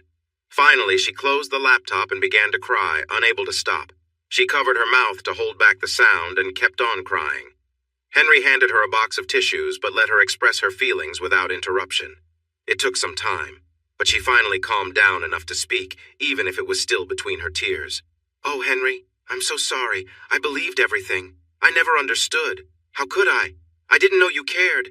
I thought everything was true. How could I be so foolish? I'm a fool. She began to cry again. I'm such a fool. Yes, you are, my dear. Yes, you are. Henry pulled over a chair and sat in front of Alice. He gently held the hand that wasn't wiping her eyes. She didn't look up, but she gripped his hand tightly while she gazed blankly, lost in her thoughts. Once Alice was calmer, Henry wanted to ask her something. Why did you come here, believing what you did? After I had that gun, weren't you scared I would hurt you? Alice looked up, confused. What gun? She sniffed. The one I had at Richard's. A gun? Yes, a pistol, a Glock. I never saw any gun. It was right there, pointed at you. She shook her head again. A gun? All I remember is you and the bodyguards in the doorway. Then they tackled you. She stared at him for a moment, then took a deep breath. Were you really going to hurt us? You? Henry shrugged. Richard? I might have, but it seems I'm not very good at these things. She started coughing and had to use her inhaler to ease it. Maybe it would have been better if you had. Then I wouldn't be causing so many problems. Shh, don't think like that. But aren't you scared of me? She shook her head again. No, I'm not. I'm always afraid, especially after what happened to me. She squeezed his hand. But I feel safe with you. At this, Henry couldn't help but laugh. Then you're really silly. And Alice laughed too, but she held on to his hand and soon their laughter faded. Henry had many questions. He wanted to know everything, but he also hesitated. Alice wanted to share everything, but she struggled. She wished he would take her back, but she felt that hope slipping away. She hadn't fully understood her own situation. Henry had his own mixed feelings. He wanted to be close to her, but also wanted distance. They were both in a difficult place. It seemed knowing the truth was what mattered most to him. Why did you do that in front of me? Why did you choose to? Alice stood up again. She moved to the bed, stood up, paced a bit, then returned to where she started. She sighed deeply. She tried to take his hand again, but he pulled back. I didn't want to do that. I hated it. Well, I did terrible things to you on purpose, but I'm really sorry about it. She was silent. Then she spoke quietly. I understand. I know how awful it was. I want to be honest and explain, not to excuse myself. Her eyes started to fill with tears. You're not going to cry again, are you? No. She dried her eyes with her hands. I'll tell you. Just don't go on about how good-hearted you were. It was hard to believe how supportive he had felt just moments ago. I thought I had to. Before you say anything, I had failed a test and I couldn't afford to fail again, so I did it. Yeah, a test. To stay as Richard's girl. One of many. Yes, I knew that. It was his world, but I was his top girl. That's what he called me. Top girl. His partner. So go on, top girl. I had to face challenges to stay there, do different things. Not all were personal. There was how I ate, how I dressed, how I looked. And the personal things weren't every day. But I couldn't do less than the other girls. Some parts were exciting, but sometimes I had to push myself to get through them. You moved up quickly enough. You say before Richard, your personal life was pretty simple? Ours certainly was. Yes, he once called me his ice cream queen. She smiled at the memory. He liked that I was new to everything. Henry didn't smile. So what was something hard to get through? Give an example. Do I really have to say? Yes, you do. You want to be open and honest? Okay. She sighed. One thing was the golden drink. You drank something awful? Yes, I did. Wow, but you didn't like it? No, but after I was proud I could do it at all, and to keep it down. Okay, that's interesting. What else? Did he hurt you? I saw marks on your belly in a photo? No, that was just a game with a leather lace. It stung and left little marks, and I had to count them. You enjoyed that? I have to tell you, yes, it was exciting. I knew I might get hurt for real someday, and that scared me. But I wanted it to happen. I can't explain it, but it's true. That time, it wasn't real. I once saw him play with another girl. It looked painful, and she seemed to struggle. I knew he would do something to me too, but it never happened except with you. They both paused for a moment, then, did you enjoy it when I hurt you? No. You know it hurt so much, and it scared me. And yet you feel safe with me. He waved his hand in the air. Forget it. But tell me this. Does it make you feel something to remember it? No, I don't know. Maybe a little. Should the conversation continue? Where could they take it? I wanted to learn what test Alice had failed and why, but her last answer made it hard to continue asking questions. I understood why he asked. Her reply? It seemed like she said it without thinking, just as I stepped away from the keyboard for a moment. Sometimes characters do that, and stories take turns I didn't plan. Other writers can relate, so maybe there's more to these characters than we think. In this moment, no one spoke for what felt like a long time. They both looked away. Finally, Henry broke the silence. But you have bad dreams about it, he said. They're not usually about the hitting. Mostly it's about the other thing. I've had many daydreams about it, even more than one at a time. But the real memories don't leave me alone. I can't escape from them in my dreams. I had one where you were chasing me to hurt me. It felt like you, but also not. And I couldn't escape you. But in real life, it's different. Because you're right there when I wake up. And I'm not fully sorry it happened, and... No, I can't. Tell me, he urged gently. Don't make me, she replied. Just say it. Please, no. Tell me what you wanted to say. Okay. It troubles me that it was you. I don't want it to happen again. Ever. Please believe me. But if it's you, it feels different. I know it doesn't make sense. I'm sorry. Please let me stop. Okay. Take your time. I won't press you. And he didn't. But remember this. Maybe it's easier for you to think about me being that way again because I won't. I can't guarantee your safety with me, but you are safe from me. The others? Not so much. As I said, Henry is a pretty smart guy, but come on. Ask her about the test she failed. But oh well, it was too late. Sherry showed up with dinner. Sherry hardly talked to Alice except to urge her to eat, and she was good at that. With Henry, she was a different person, talkative and cheerful. They chatted about work, planning for how the assistant manager would take care of things that Monday. They avoided discussing the breakup, the bad experiences, or anything heavy. Would you? This limited their conversation quite a bit. And frankly, as you've likely guessed, she didn't want to talk to Sherry her words, not mine. When Sherry looked from Henry to Alice, her expression would change, freezing for a moment. Alice didn't say much, but she had time to observe. However, it was Sherry who spotted the small red stain on the front of Henry's shirt. Is that where I hit you? Did I hit you that hard? What do you mean you hit him? Alice asked. Oh, never mind, said Henry. You know, it's been such a strange day that I completely forgot about it. Doesn't it hurt? Asked Sherry. What do you mean you hit Henry? It's complicated, Alice. He nodded toward Sherry. Sherry thinks I'm a bad person for hurting you. I can't argue with her. Anyway, she wanted me to understand how it feels, so she hit me once. And no, it didn't hurt. Alice listened silently as Henry spoke. She turned to look at Sherry.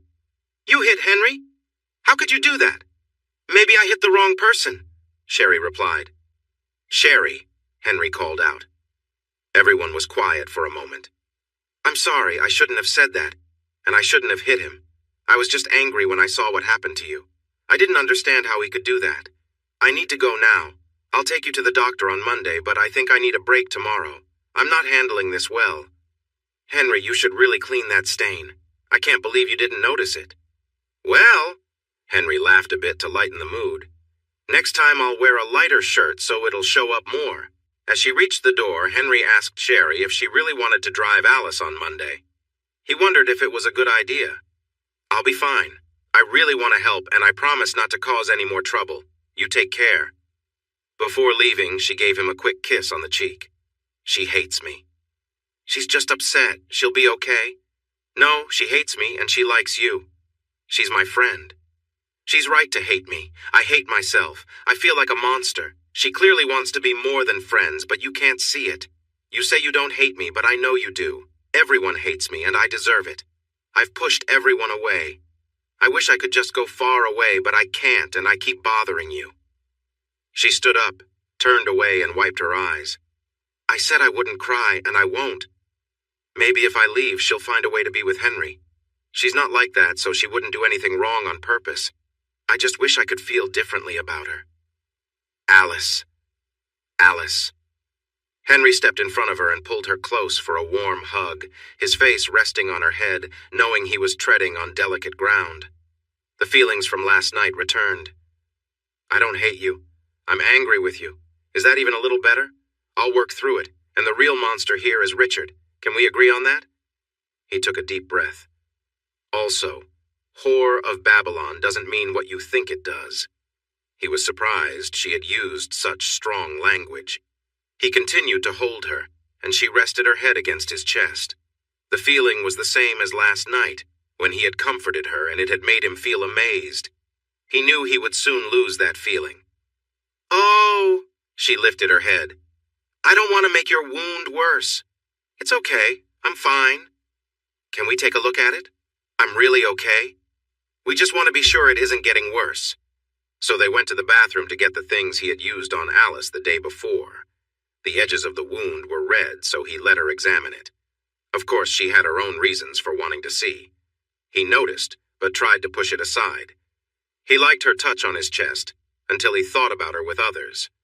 That thought took away his good feelings. Alice cleaned the wound, which hurt a bit, and put on some ointment and a bandage. She held him a bit longer than needed, trying to be subtle. Once she was done, he thanked her and went to get ready for bed while she prepared to shower. The doctor had said Alice could shower, so she got undressed. But then something troubled her. She realized that this was where she had first prepared herself for Richard. The memory hit her hard, and she felt frozen, staring at the shower. Panic began to rise. She wrapped her arms around herself, trying to calm down, then looked at the shower again and started to do what she promised she wouldn't. She began to cry softly so Henry wouldn't hear. She cried for what felt like a long time until Henry knocked on the door. Alice, are you okay? I'll be done soon. Then she quickly got in, washed her body and cleaned her hair, being careful with her face to hide her red eyes, then stepped out. She noticed stubble. She hadn't seen that since Richard had been around. She grabbed a new razor and shaved. Then she stood in front of the mirror wanting to look nice for Henry. But all she saw were cuts and bruises. The bruises on her face looked especially bad, and seeing them made her feel crushed inside. Henry still had questions. Once Alice came out, he had to ask about something that had been bothering him since Sherry had arrived. Why had she felt the need to do that in front of him? What had gone wrong that made her think that was necessary? The question loomed over him. They went to the living room, where she sat on the couch and he took a seat nearby. He asked her directly, and knowing that she had lost him, she found it easier to talk. It was hard to handle what happened. I couldn't get past it. In the video, you looked okay. What changed? What you saw was just the first group. The first group? They were mostly volunteers from the guests, and they came in groups of 6 at a time. Richard had organized events where participants would get discounts for taking part, and volunteers were usually eager to join. Those who volunteered for the more elaborate shows received a free week, along with prizes and a bonus. Twice a week, there were special events that were popular with the male guests, where some women could observe the first show and decide if they wanted to join in the next one. How did they fit so many people in that small cabin? It wasn't a cabin, Alice explained. The photo made it look small, but it was actually a stage set below ground level with bleacher seating on all sides. There were screens above so everyone could see clearly, like at big events. A second, larger stage nearby was set up for guests who wanted to watch different kinds of performances. Alice looked away as she continued. Yes, I was the first night's feature. I'd seen videos of others who didn't seem bothered by it. I don't know how they managed. Richard had me tied down on the platform while the group gathered around. Justine and Juliet stayed nearby, keeping things moving. The memory weighed heavily on her. Halfway through, I felt queasy, probably from dinner and the wine. I tried to push through, but I ended up getting sick. It was unpleasant, to say the least, and everything stopped after that. A cleanup crew arrived as Richard managed refunds while Justine and Juliet led Alice to a shower room. They joked lightheartedly about the incident, their teasing making her feel even worse. They helped her clean up, washing her thoroughly and brushing her teeth to remove any lingering taste. Once they finished, they dried her hair and replaced the restraints on her wrists with soft cuffs. They then placed a collar around her neck, guiding her down a long stairwell with dim lighting that led to a small, secluded room with a bench inside. Alice's voice trailed off, the weight of her story hanging in the air as Henry listened silently. Alice was led into a small, windowless room where they secured her collar to the wall and bound her feet apart with soft cuffs fastened to bolts in the floor or wall. She wasn't sure which. Justine leaned close, gave her a quick kiss, and said, "We'll check on you later," before closing the door. As the heavy door shut, Alice realized she was locked in a vault. Darkness surrounded her, and there was complete silence. Henry listened quietly. "You must have felt terrified then. Please, Henry, don't." "Sorry. Go on." Alone in the dark, Alice's thoughts spiraled. She wondered if Richard would keep her there indefinitely or if she would be dismissed from the program. Fear overtook her, and she panicked, pulling against her restraints and crying out, but no one responded. Eventually, exhaustion took over, and she drifted off. The next day, or what she guessed was the next day, Justine and Juliet returned, releasing her from the bindings and helping her up. They put a kimono on her and escorted her back to the cabin she shared with Richard, glancing at their watches to make sure they arrived right on time. Richard entered with another woman, whom he kissed before sending on her way. Alice noticed it was 8 a.m. by the clock on the wall. Alice wanted to apologize, but Richard silenced her gently. "Lie down and relax," he said. Justine and Juliet began to massage her shoulders, easing her tense muscles as Richard watched quietly beside her. Finally, he reassured her, "I know you won't disappoint me again." When Alice finished recounting the experience, Henry took a moment. "So that's why you felt you couldn't disobey him because of that one event?" "Yes. I didn't want to risk disappointing him again. I had to watch the next event as part of it. 3 women volunteered, and they even drew names to decide." 3? Even after what happened? Alice nodded. "Yes, they volunteered. I suppose they didn't know or they didn't care." "So, you felt you had to prove yourself to him?" "Yes, he wanted me to demonstrate I could handle it." Henry sighed. "And yet you failed me." Alice fell silent, unable to answer. For a long time, the two sat without speaking. Henry wondered if things might have turned out differently if Alice had stood her ground earlier, refusing to do anything that would hurt him. Perhaps it wouldn't have changed anything, or maybe it would have made all the difference. Finally, Alice broke the silence, her voice soft. "I know I let you down, Henry, and in the end it didn't matter. He cast me aside anyway. Just like that, I messed up everything." He was playing with you. He never planned on being with you, you know. I see that now. Do you think you would have said no if you hadn't felt so pressured? I really don't know. I'm sorry, probably not. You couldn't say no to him even if it hurt me, and you can stop saying you're sorry all the time. It doesn't make a difference. What would happen if I did? She knew that wasn't a good answer, even as she spoke. I think he might have kicked you out. Oh, wait, he did anyway. Alice looked sad, and though she didn't say anything, her eyes were moist. What more was there to say? What about when you told me how happy you both were together? What else could I say? That I didn't enjoy everything? That parts made me uncomfortable? That I was scared of how he might react? Please, Henry. I didn't realize how serious it was until it was too late. Too late? To leave. I thought it was too late to leave. I didn't have anyone or anything outside anymore. So I did what I could to please him. Forever? Yes. Forever turned into looking good, saying the right words, and doing more and more for him. That was my unhappy forever. She paused, shivering and breathing heavily with her eyes closed. Henry let her go through this without stepping in or asking about her medicine. Then he said, "But you liked some of it." "Yes, some of it was nice, but not everything. And yet you could have left at any time. It wasn't like being trapped. What's wrong with you?" "I don't know. I really don't know." They sat quietly for a while without looking at each other until she asked, "Would it be okay?" "Yes?" "Never mind. I already know the answer. If you don't ask, the answer is always no."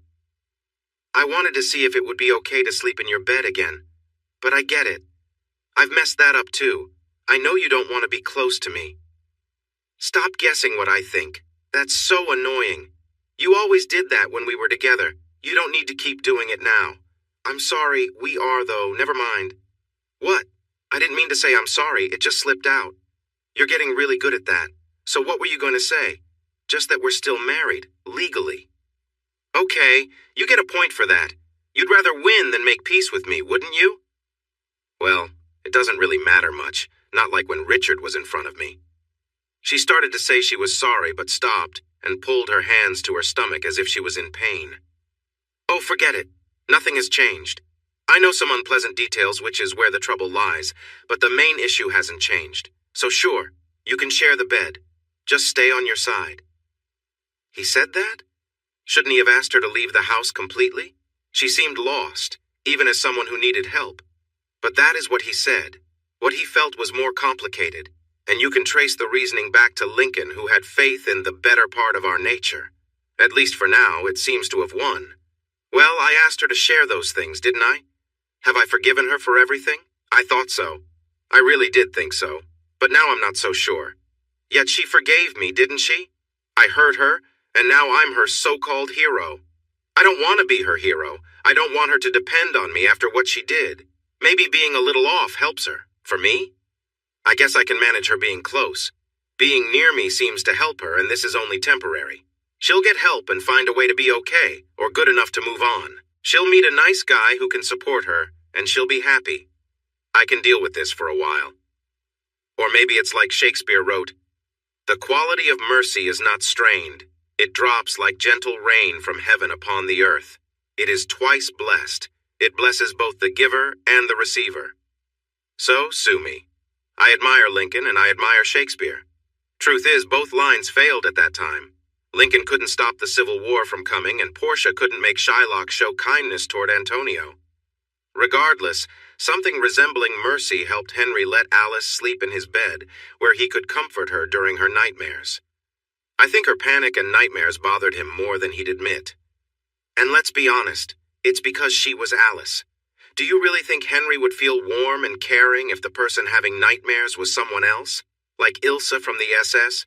Or maybe Joe Stalin? I believe he'd feel differently if he had to comfort a small child. But that isn't the case here. So it's Alice or no one. And Alice isn't nothing to him. Love can change to anger quickly, but people remember that they once loved someone, and they can hold on to those feelings for a long time. That's why we feel sad when love ends. As it was, she took her pills and they carefully settled on opposite sides of the bed. Before falling asleep, Alice had a question. She turned to Henry and asked, Are you still planning to confront Richard? It's a nice thought, isn't it? But I believe his safety is better now, especially when it comes to me. Still, whether it works out or not, I would be the main suspect, and I refuse to go to jail for someone like him. Oh. I've considered the possibility that he could easily create a little accident for me just to avoid any trouble. Do you really think so? Just thinking out loud, honestly, I believe he's too full of himself to worry about me. He won and we lost, and I'm sure he's moved on to other things. But there's something else. He has a lot of videos of you. As far as I know, they're still locked away. But if I were ever a threat, well, you might end up all over the internet. Do you think he'd do something like that? He's always 2 steps ahead, so yes, I think it's an option in his mind. Alice actually fell asleep feeling happy. Henry was worried about her, afraid her image could be used to hurt her. Earlier, he had called her love, even in a joking way. He had held her and allowed her to help with his injury, and he let her stay in the bed despite everything. Trying to understand it all, she thought maybe things were changing for the better, and she felt lucky, even if she shouldn't. If only it were enough to keep her from bad dreams. Henry went to sleep with mixed feelings. That marked the end of their second day. Sunday came, and by midday, Alice made a big mistake. As soon as she woke up, Alice got on the laptop, and what she found upset her. Henry was in the kitchen. She stepped to the doorway and lightly knocked on the frame. "Good morning. How are you feeling?" She felt a bit better, at least physically. She didn't get tired as easily. There was still something else weighing on her mind. "I looked it up, Henry. I feel like the woman from the story of Babylon." He put down the glass he was drying and leaned against the counter. "Really? Want to share what you found?" "She is a woman with a cup, filled with the wrong things from her actions. I feel like her. I drank from that cup. It's me." Henry slowly shook his head. "That's not you. The woman from Babylon represents a city or an idea. It's not just about a woman. But it says she was a woman. Are you trying to convince me? Though I don't know why you would. It's not like I think you're perfect, so I need to be convinced otherwise. Or are you trying to convince yourself? Do you really feel like you need more reasons to dislike yourself? Read the whole story again? I know I'm right." "No, you're not. Try this instead. Instead of thinking of that woman, think of the lost wife." She paused to consider it. "But there is no lost wife. It's about a lost son." "Maybe there is. Here, go make your own breakfast." He walked past her and into the back of the house. Lost son. Lost wife. The father offered his son another chance. Is Henry saying I have another chance? She stood in the doorway of Henry's office, hesitating to knock, fearing she would ask the wrong thing. This is where she went wrong. "Henry, may I ask you something? What you just mentioned about the prodigal wife. Do you mean that about me? Do you believe it's possible that I could have another chance? I would do anything if you would give it to me. The prodigal wife can change for the better." Henry winced and rubbed his forehead. Yes, it was not just a saying. "That's not what I meant. I'm sorry. I'm not trying to mislead you. I meant you don't need to be so hard on yourself. Being prodigal isn't as bad as being something worse. Many people have made mistakes, taken wrong turns and things like that. But I don't see us together again. Those days are in the past. Well, love is never easy. That's a saying too. Sometimes the path is blocked. Sometimes it's just difficult. But that's how it is. If you wanted, you could. You could be close to me. I wouldn't mind." She should have looked into his eyes, but she was lost in her own thoughts and didn't catch his reaction. "I'm not going to be close to you like that. So please stop." He sounded calm. "Really? Anything at all? I'm not going to behave like someone else you knew, so just stop. We're not getting back together." There was no calmness in that. "Listen, Henry, I'm offering my support. For anything you need." "Well, no thank you for that." "Why not?" She shot back at him. "Do you think you can't handle it?" Then she turned away dismissively. He was frustrated but caught himself before he could react strongly. He pulled her around gently by her arm but quickly let go, realizing how he might be coming across. He frowned, feeling a deep conflict within himself. No, please, I didn't mean it." He took a breath, steadying himself. He could feel the tension, and it weighed heavy in the air. It was Friday, and those difficult memories came back to her. This was what would happen to him during those dark times when he lost control. That same change. He looked into her eyes, his expression void, filled with confusion. They stood close, and the weight of the moment hung between them. She wanted to break away, but found herself locked in place, waiting for what might come next. She felt her heart racing, but she couldn't turn away. It wasn't the same Henry she remembered, but someone lost in his turmoil. "I'm sorry. I didn't mean to hurt you." She was very quiet and still. Then he gently lowered her. It was easy for him, just like when he lifted her. He could do anything, yet he was putting her down. He continued to breathe near her, and she thought she saw parts of Henry in his face again. Maybe he wouldn't hurt her. She hoped. "Don't you ever say that again?" His voice was loud and sharp, filled with anger. When he lowered her, he did it carefully, almost tenderly. Alice was partly off the ground. Then she stood on her own as his fingers slowly opened one by one until he finally took his hands off her and turned away. He looked down at his hands, still breathing heavily. He seemed more like Henry now. Alice felt frozen, her arms held close to her chest. "Ever?" He pointed at her like she was a target, then turned to leave. He paused at the door and looked back. "Ever?" And then he was gone. Alice stepped back to the chair and sat down, wrapping her arms tightly around herself as she shivered. "Oh my God, please forgive me. What have I done? He could have really hurt me. What was I thinking? I wasn't thinking at all. I hurt him without even realizing it. I wanted to bring us closer, but I only pushed us apart. And now what has he turned into? A shadow of himself. All because of me. Oh, Henry, I'm so sorry. I know you're in pain and you could hurt me again. Henry, please call. I'm sorry for what I said. I was foolish. Please call me." She called again. On the third try, the call went straight to voicemail. The next few attempts did too. She waited in his office, then went to the bedroom and made the bed, hoping he would come back. She tried the living room. Where should she wait? She sat on the couch for a long time. Finally, she felt she had to eat something. But making cereal took a long time because she kept pausing. Sure, she heard his car, the garage door, or his footsteps. After washing the dishes, she remembered she hadn't taken her pills. She went to the bathroom for them, and while swallowing, she thought she heard the garage door again. She wandered around, tidying the house and then tidying it again. She stood by the front door looking up and down the street and then tried his number again. "Please come home, Henry." She put the dishes away. She wondered, "Is this what I did to you? I left you all alone? No, that was worse because I was gone. You left because you couldn't stay with me. How could I have acted that way? What was wrong with me?" Alice sat on the couch trying to relax, but her mind kept racing. She couldn't stop thinking about Henry. She tried turning on the TV, flipping through channels, catching glimpses of news stories about severe weather and world events, but nothing held her attention. She couldn't settle down enough to read a book or magazine, and she found herself constantly listening for any sound that might signal his return. She glanced out the window now and then, feeling restless and anxious. What is wrong with me? She wondered, unable to shake the feeling that something deep inside her was unsettled.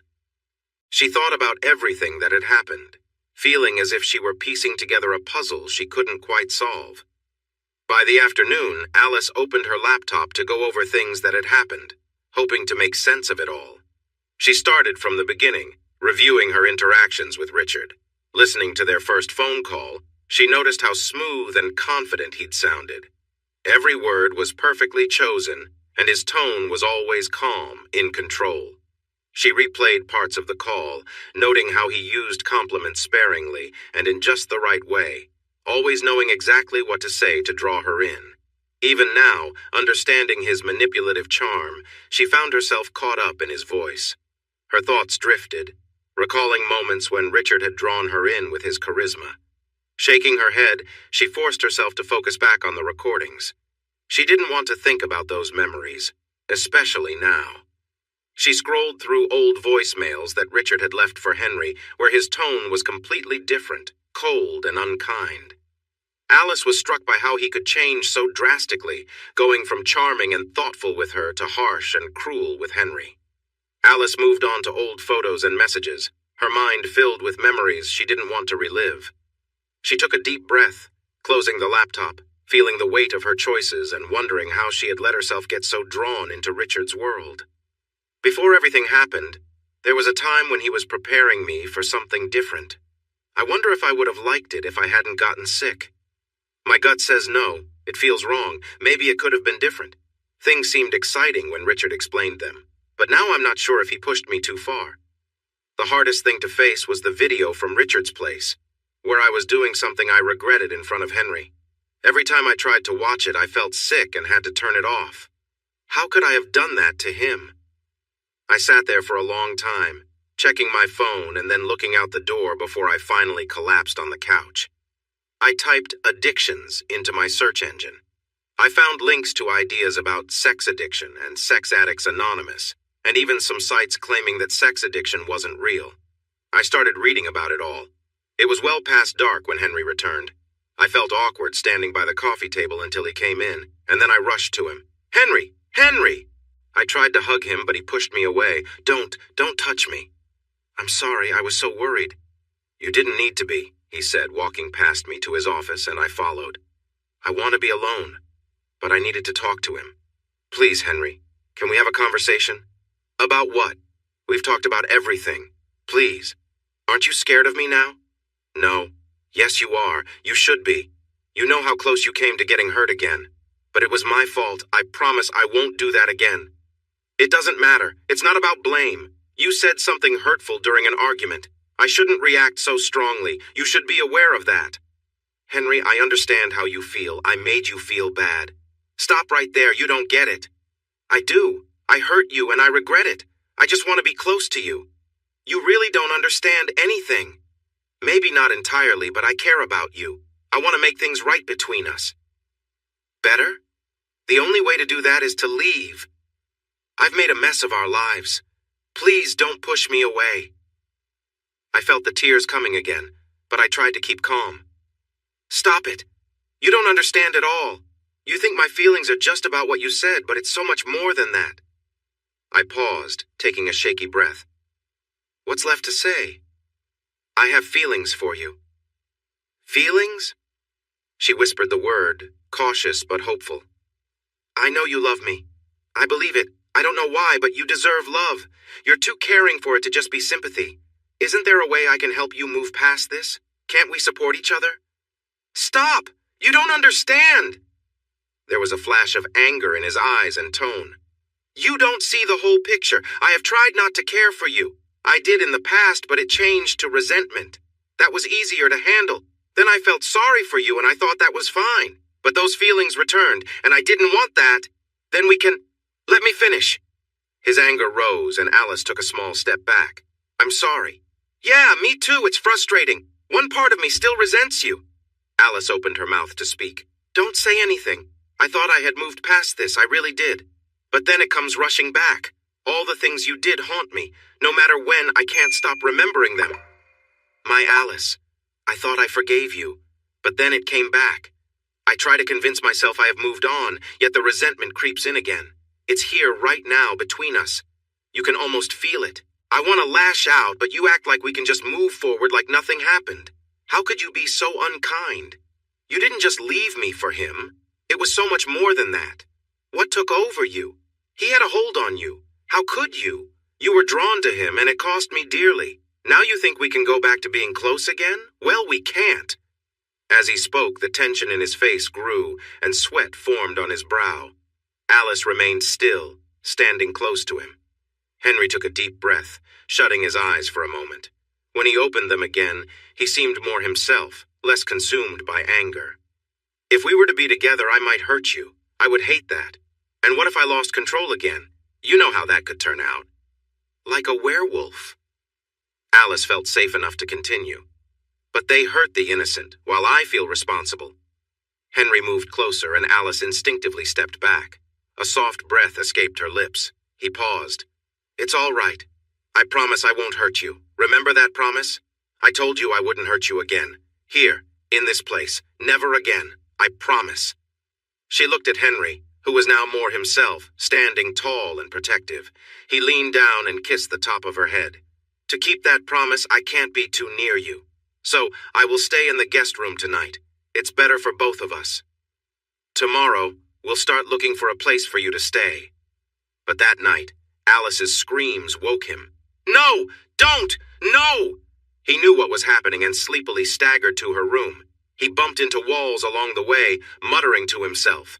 Alice was tossing and turning, her fists clenched. No, no! He got on the bed and touched her arm. Alice, you're having another nightmare. At first she didn't hear him. She was still fighting against her dreams. Finally she rolled over, opened her eyes, and when she saw him, she looked frightened. No! She punched at him weakly. No! Alice, it's me. He held her fists gently. It's okay, just a dream. He hugged her close, letting her bury her face against him, and he stroked her back. It's okay. You're safe. I hit you. I'm sorry. I thought you were going to hurt me. It's fine, really. Which dream was it, the belt? No. She paused, remembering. It was you, but it felt real. You were coming to hurt me. She trembled, shaking more than before. It was different from her other nightmares when she calmed down. It's okay.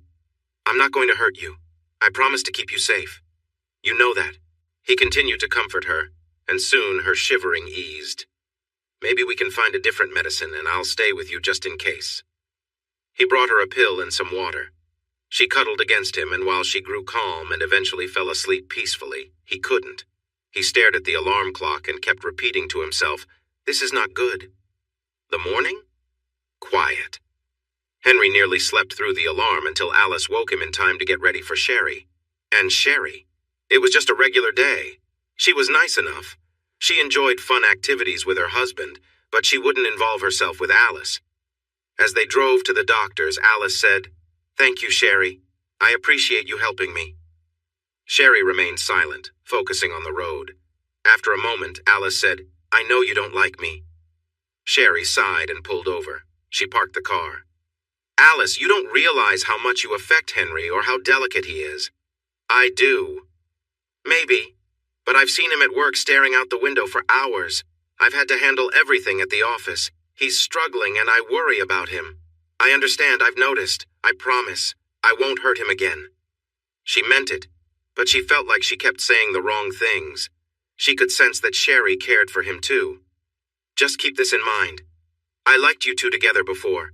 But if you hurt him again, I don't know what I would do. I'd make you pay." "I know, Sherry, and you're right." The rest of the appointment went smoothly. Alice was doing well. There were no signs of infection or serious illness. She was healing nicely. Ruth gently mentioned that Alice could resume her normal activities, not wanting to upset her. At home, things were tough. Henry wanted to look for a new place for Alice, but she did not want to leave. She wanted to stay. "How do you work that out?" Carefully. "I know I often say the wrong things, but can I ask this once? Can I stay, just for a little longer until I get things sorted out?" He tried to be fair. "We need to move on. You know what will happen." He had heard it all before. "I apologize for yesterday. I won't do that again. Please, just for a little while. I'm not asking for forever." "For what? Let's just finish this." "What I said yesterday. I do care about you. I really do. And I believe you care about me, at least a bit. That doesn't help us, does it? I'm changing, Henry, and I'll seek help. I want to handle my issues and be better. Please let me try here with you. I want us to work. Please, let's try. There's no such thing as an addiction like this. It feels that way to me, and there are ways to address it. I don't want to stay in that place anymore. Let me stay with you for a bit. Go work it out with Richard or Justine and Juliet. I'm sure you can find a way. Please, Henry, can we just give it a shot? I don't want Richard or Justine or Juliet. I want us, if we can have it. Can I just stay to see? We could be together or not. If we are, we could be together in a way that feels normal, like two people who care for each other. Henry paused, taking a moment to think. Why respond right away? Sure, that sounds easy. Until some time passes and you start to feel what you're missing or I remember what's happened before. Do you really think this can work? It can't. Just stop. We aren't going to be together. But you called me your wife. Doesn't that mean there's some hope? Just a little? I'm only asking for that hope, Henry. Not a promise. Please just give it some time. A chance for a new start. Let me be me again and help make things right.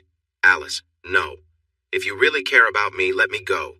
Don't pull me back into that dark place I've been in for months. He was feeling worn down. She was starting to wear him out. But she didn't back down. No, she became desperate, feeling that everything was ending just as she was beginning to understand herself. Her fear took over. Just go ahead. If you need to, do it. I'm ready to accept it if it means I can stay with you. I'll do it. Go ahead. Stop. I won't hurt you. She pushed closer to him. Do it. I deserve it. Just do it. Stop it. Then just end it. She moved toward him again. That was it. He shoved her to the ground. It was so simple. He raised his foot like he might kick her, but stopped and placed it carefully beside her head. He leaned over as if to grab her throat, but paused again. It felt like a strong wind was rushing through the house, loud like an airplane. He said something and reached for her, lifting her like a child. He swung her toward the door. Get out of here! Hit me! End it! Get out! End it! Get out! He pushed her hard, making her stumble. When she saw the bathroom door, she dashed through it, shut it quickly, locked it, and began searching through the drawer for scissors. She found sharp nail scissors. They shimmered, curved, and sharp perfect. Henry was banging on the door. Open it! Open it! She held the scissors like a weapon and pressed them against her wrist. Ah! She hadn't expected it to hurt this much. She found another spot, closer to a vein, opened the scissors, and pressed again. Henry continued banging on the door. Alice, open up now! She cut deeper, and blood began to flow, then spurt. She wanted to continue, but struggled to do it. She took a deep breath to find the courage and tried again. Blood trickled down her arm and dripped to the floor, forming a small puddle.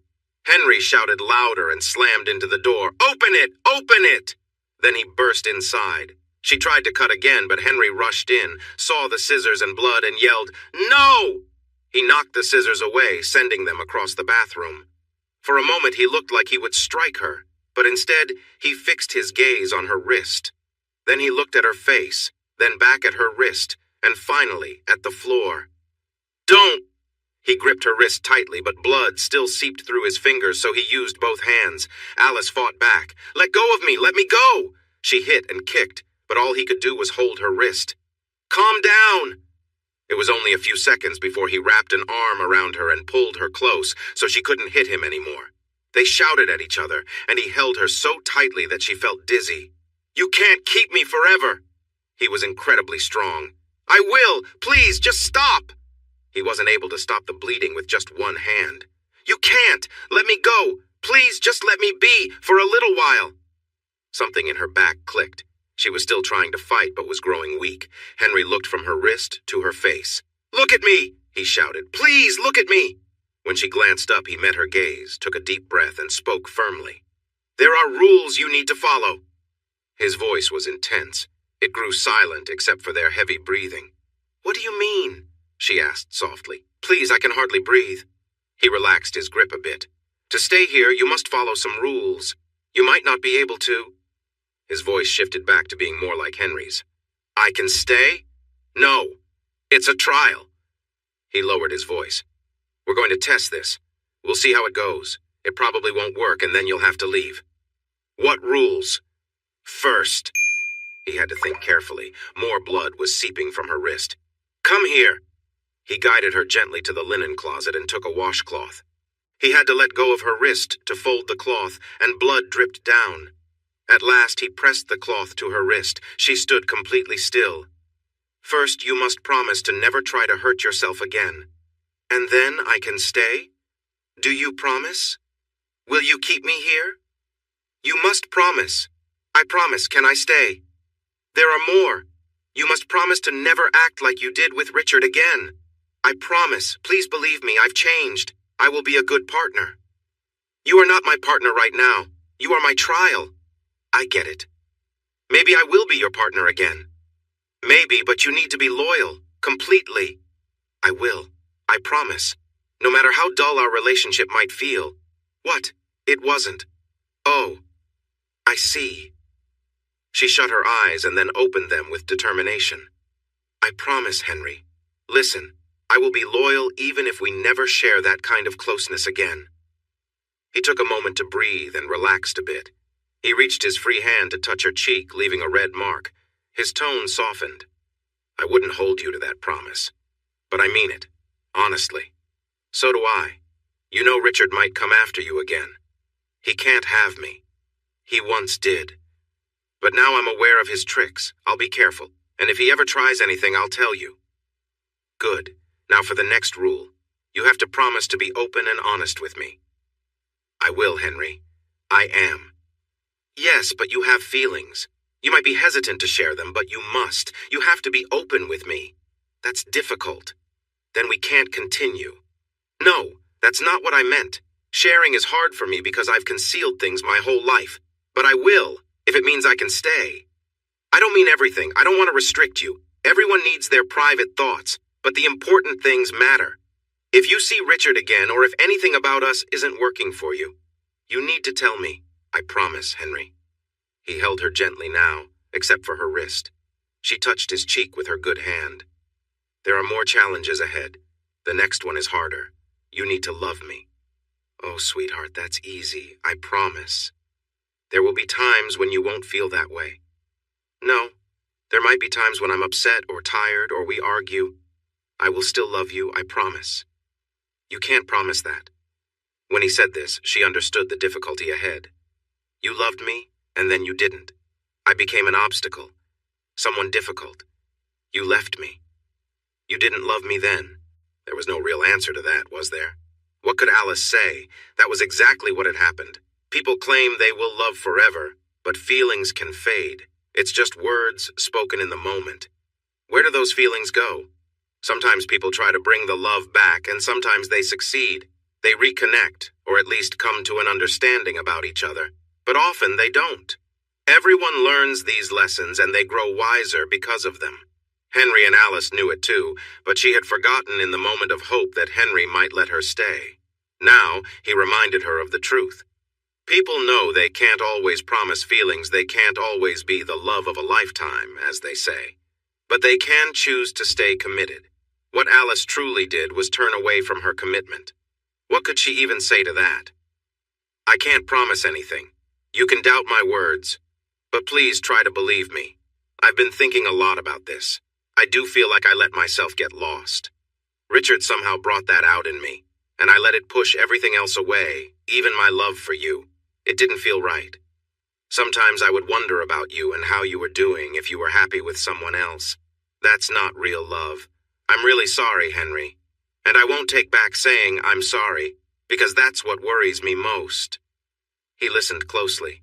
Both his hands were now on her wrist, which didn't seem to be bleeding much. I love you now, and I mean it. I'm going to seek help. I learned about steps to take to make things right with those I've hurt, and I owe you so much, no matter what you decide. Please let me stay. Henry listened quietly. He wanted this to end soon because he could see her hands starting to swell and he needed to get her medical help. I believe you. But feelings could fade away. People can make different choices, but no one can control their wants. I don't want a marriage without love. Alice opened her mouth to speak, but he stopped her. Please, let me finish. If you feel that you are falling out of love again, it's important to promise to be open and honest. We need to talk about it and handle it together, okay? I will, and the same goes for you. Please tell me if your feelings change. I promise. Now let's move on to the fifth condition. Counseling. We should go to counseling together. When Alice heard together, she felt a wave of joy. You need to recover from this and come to terms with who you are. I also need to heal and understand myself better. I want to make sure I don't hurt you again. She hesitated but said, You know you'll have to share a lot with the counselor, right? I know. It's worth it to make sure I won't hurt you again.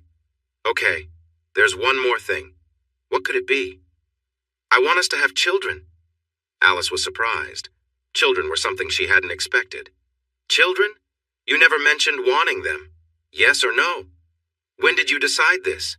Yes or no? I've wanted them for a long time but didn't bring it up. I want a complete family, and I think it's the right time to decide before moving forward. If you don't want kids, I understand.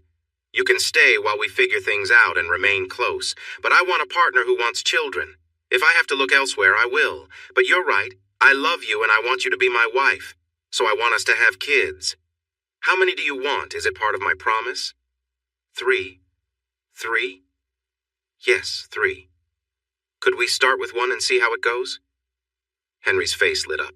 He smiled and gently touched Alice's cheek before giving her a soft kiss. That seems reasonable. Could we maybe start tonight? Yes, but remember, if we ever break up, I want the children. We're not going to break up. Not again. Just so you know. I think starting a family tonight is a great idea, but first, we need to get your wrist checked. How will we explain it? I'm sure it's a common situation. So they were both a bit foolish, but maybe this would work for them. Some might think Alice escaped without consequence, but she faced her share of struggles. She went through many difficulties, hurt Henry deeply, faced shame, and dealt with the loss of those close to her, all while battling her own challenges. If it weren't for Henry, Alice might have ended up in a very bad place, perhaps struggling on the streets. Some might think that would have been better than how her life turned out.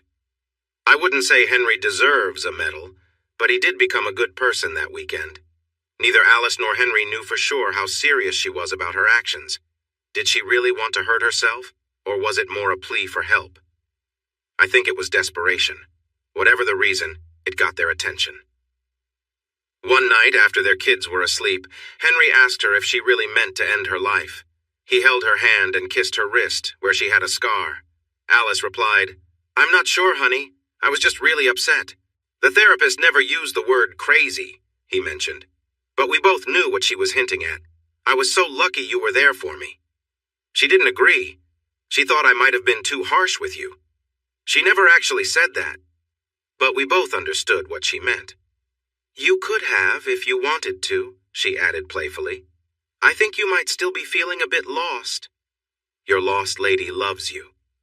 Alice gently touched his cheek and gave him a kiss, then slowly moved to see if he was interested in being close again.